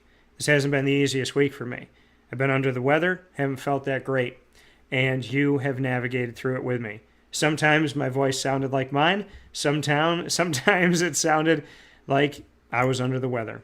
And you've been with me all throughout the week. You've given us record number days, and you have been great to my guests and great to all of our signature segments and everything we do. I could not thank you enough for being a part of Wake Up Call with Dan Tortora every Monday through Friday from 9 a.m. to 11 a.m. Eastern Time. Thank you for listening on mixlr.com/wakeupcalldt and on the homepage of wakeupcalldt.com. Thank you for watching and listening worldwide on facebook.com/wakeupcalldt, facebook.com/livenowdt, and on youtube.com/wakeupcalldt. Once the shows go live, I appreciate all of you that have downloaded our shows on Stitcher, Spotify, MixLR, YouTube, iTunes, and Apple Podcasts, iHeartRadio, TuneIn, Podbean, and more. 1,600 episodes are available just on Podbean alone, and I cannot thank you enough for searching Wake Up Call with Dan Tortora, or one word, Wake Up Call DT, bookmarking us, and listening to and downloading those episodes and watching them as well on YouTube. Thank you so much. And a special thanks to all of our Central and Upstate New York partners and beyond. Cafe Kubal, Carvel DeWitt, the Wildcat Sports Pub, Avicoli's, Canine Camp Dog Daycare, PB&J's Lunchbox, Ma and Pa's Kettle Corn and Popcorn Factory. Go to maandpaspopcorn.com and you can order any one of their treats and all of their fantastic kettle corn and popcorn flavors to be delivered to your doorstep in any one of the 50 states. Go to maandpaspopcorn.com to order today. Canine Kampground Dog Boarding, the Millhouse Market, Honda City of Liverpool, Pizza Man, Victory Sports Medicine and Orthopedics, Mother's Cupboard, and Chick-fil-A Cicero and Chick-fil-A Clay. Of course, Wake Up Call with Dan Tortora is the proud multimedia marketing partner of your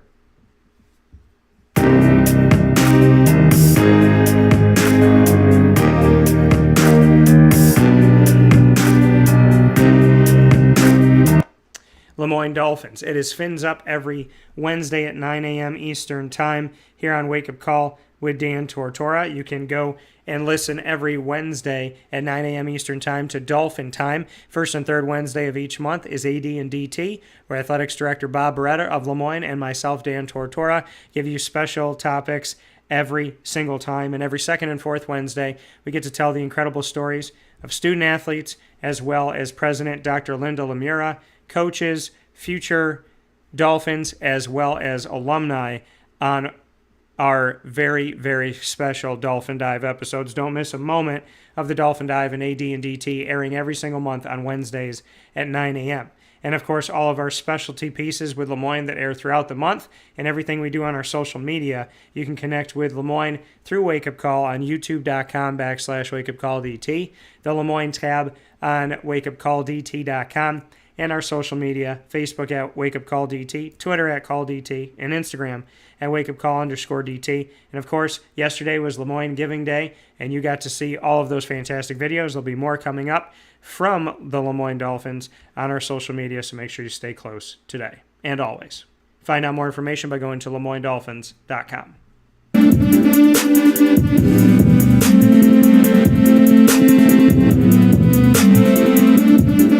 Wake Up Call with Dan Tortora is also the proud multimedia marketing partner of your Marywood Pacers.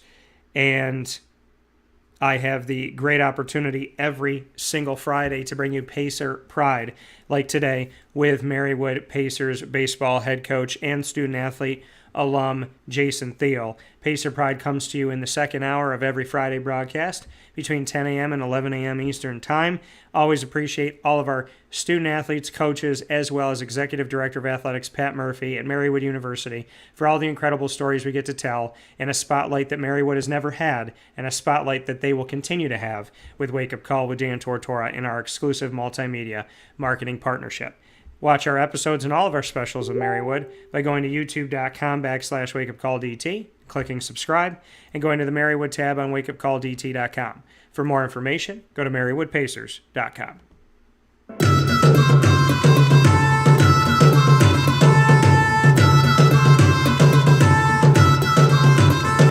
The Bobcats are here with us every single week on Wake Up Call with Dan Tortora, where sports truly meets that thing called life. We appreciate having the Bobcats of Bryan and Stratton College in Syracuse, New York, with us here on Wake Up Call with Dan Tortora, and we thank you so much for supporting your Bobcats and being with them all throughout the month, as we just had the opportunity to start our partnership with the Bryan and Stratton Bobcats, and the Bobcat Buzz comes to you every single month here on Wake Up Call with Dan Tortora. You can check all of our specials out with the Bryan and Stratton Syracuse Bobcats by going to the BSC SYR page on wakeupcalldt.com. That stands for Bryan and Stratton College, Syracuse.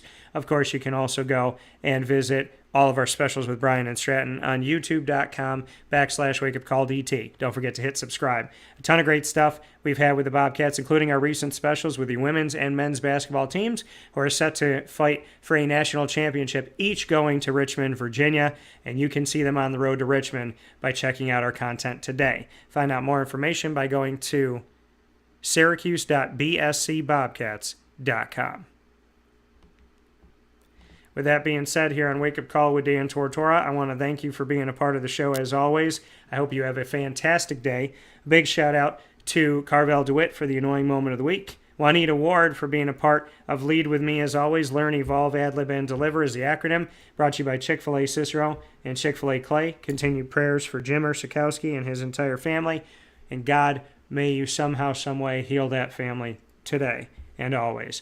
Top Dog of the Week from K9 Camp Dog Daycare and K9 Kampground Dog Boarding of East Syracuse, right off of Bridge Street. And shout out to Jason Leone, who was featured as our Top Dog of the Week this week, and honoring him and his staff, SUNYAC Staff of the Year for men's basketball. And a big shout out to them as they jump into the NCAA tournament with an opportunity at a national championship here in Division III in the NCAA tournament. So big ups to them, and a big shout out to our top dog, Jason Leone, and his staff. And of course, our Pacer Pride special, spotlighting Jason Thiel, the head baseball coach and student athlete alum of Marywood Baseball and Marywood University, and spotlighting Marywood's baseball program currently, the recruiting, and so much more, including his take on the MLB lockout. So thank you to all of our fantastic guests. Thank you to Cafe Kubal. Make sure you head out to Cafe Kubal today on 3501 James Street in Syracuse, as well as 401 South Salina Street in Syracuse, inside of Galisanos Children's Hospital in downtown Syracuse,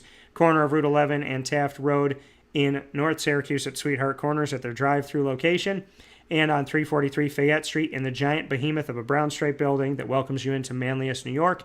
And also Cafe Kubal Coffee, proudly being served at PB&J's Lunchbox Monday through Saturday on 663 Old Liverpool Road in Liverpool, New York. You can grab a cup of Cafe Kubal while you try the DT's CNY Nachos. My signature recipe of nachos is now available on-site, on location, exclusively at PB&J's Lunchbox, and we'll see you there. With that being said, once again, Facebook at Wake Up Call DT, Twitter at Call DT, and Instagram at WakeUpCall_DT. For now, for all my fantastic guests this week, for you, and for all of the wonderful support I get, God first. Thank you to my family and friends, all of the people that believe in me, all my partners, my friends, and family, all of you.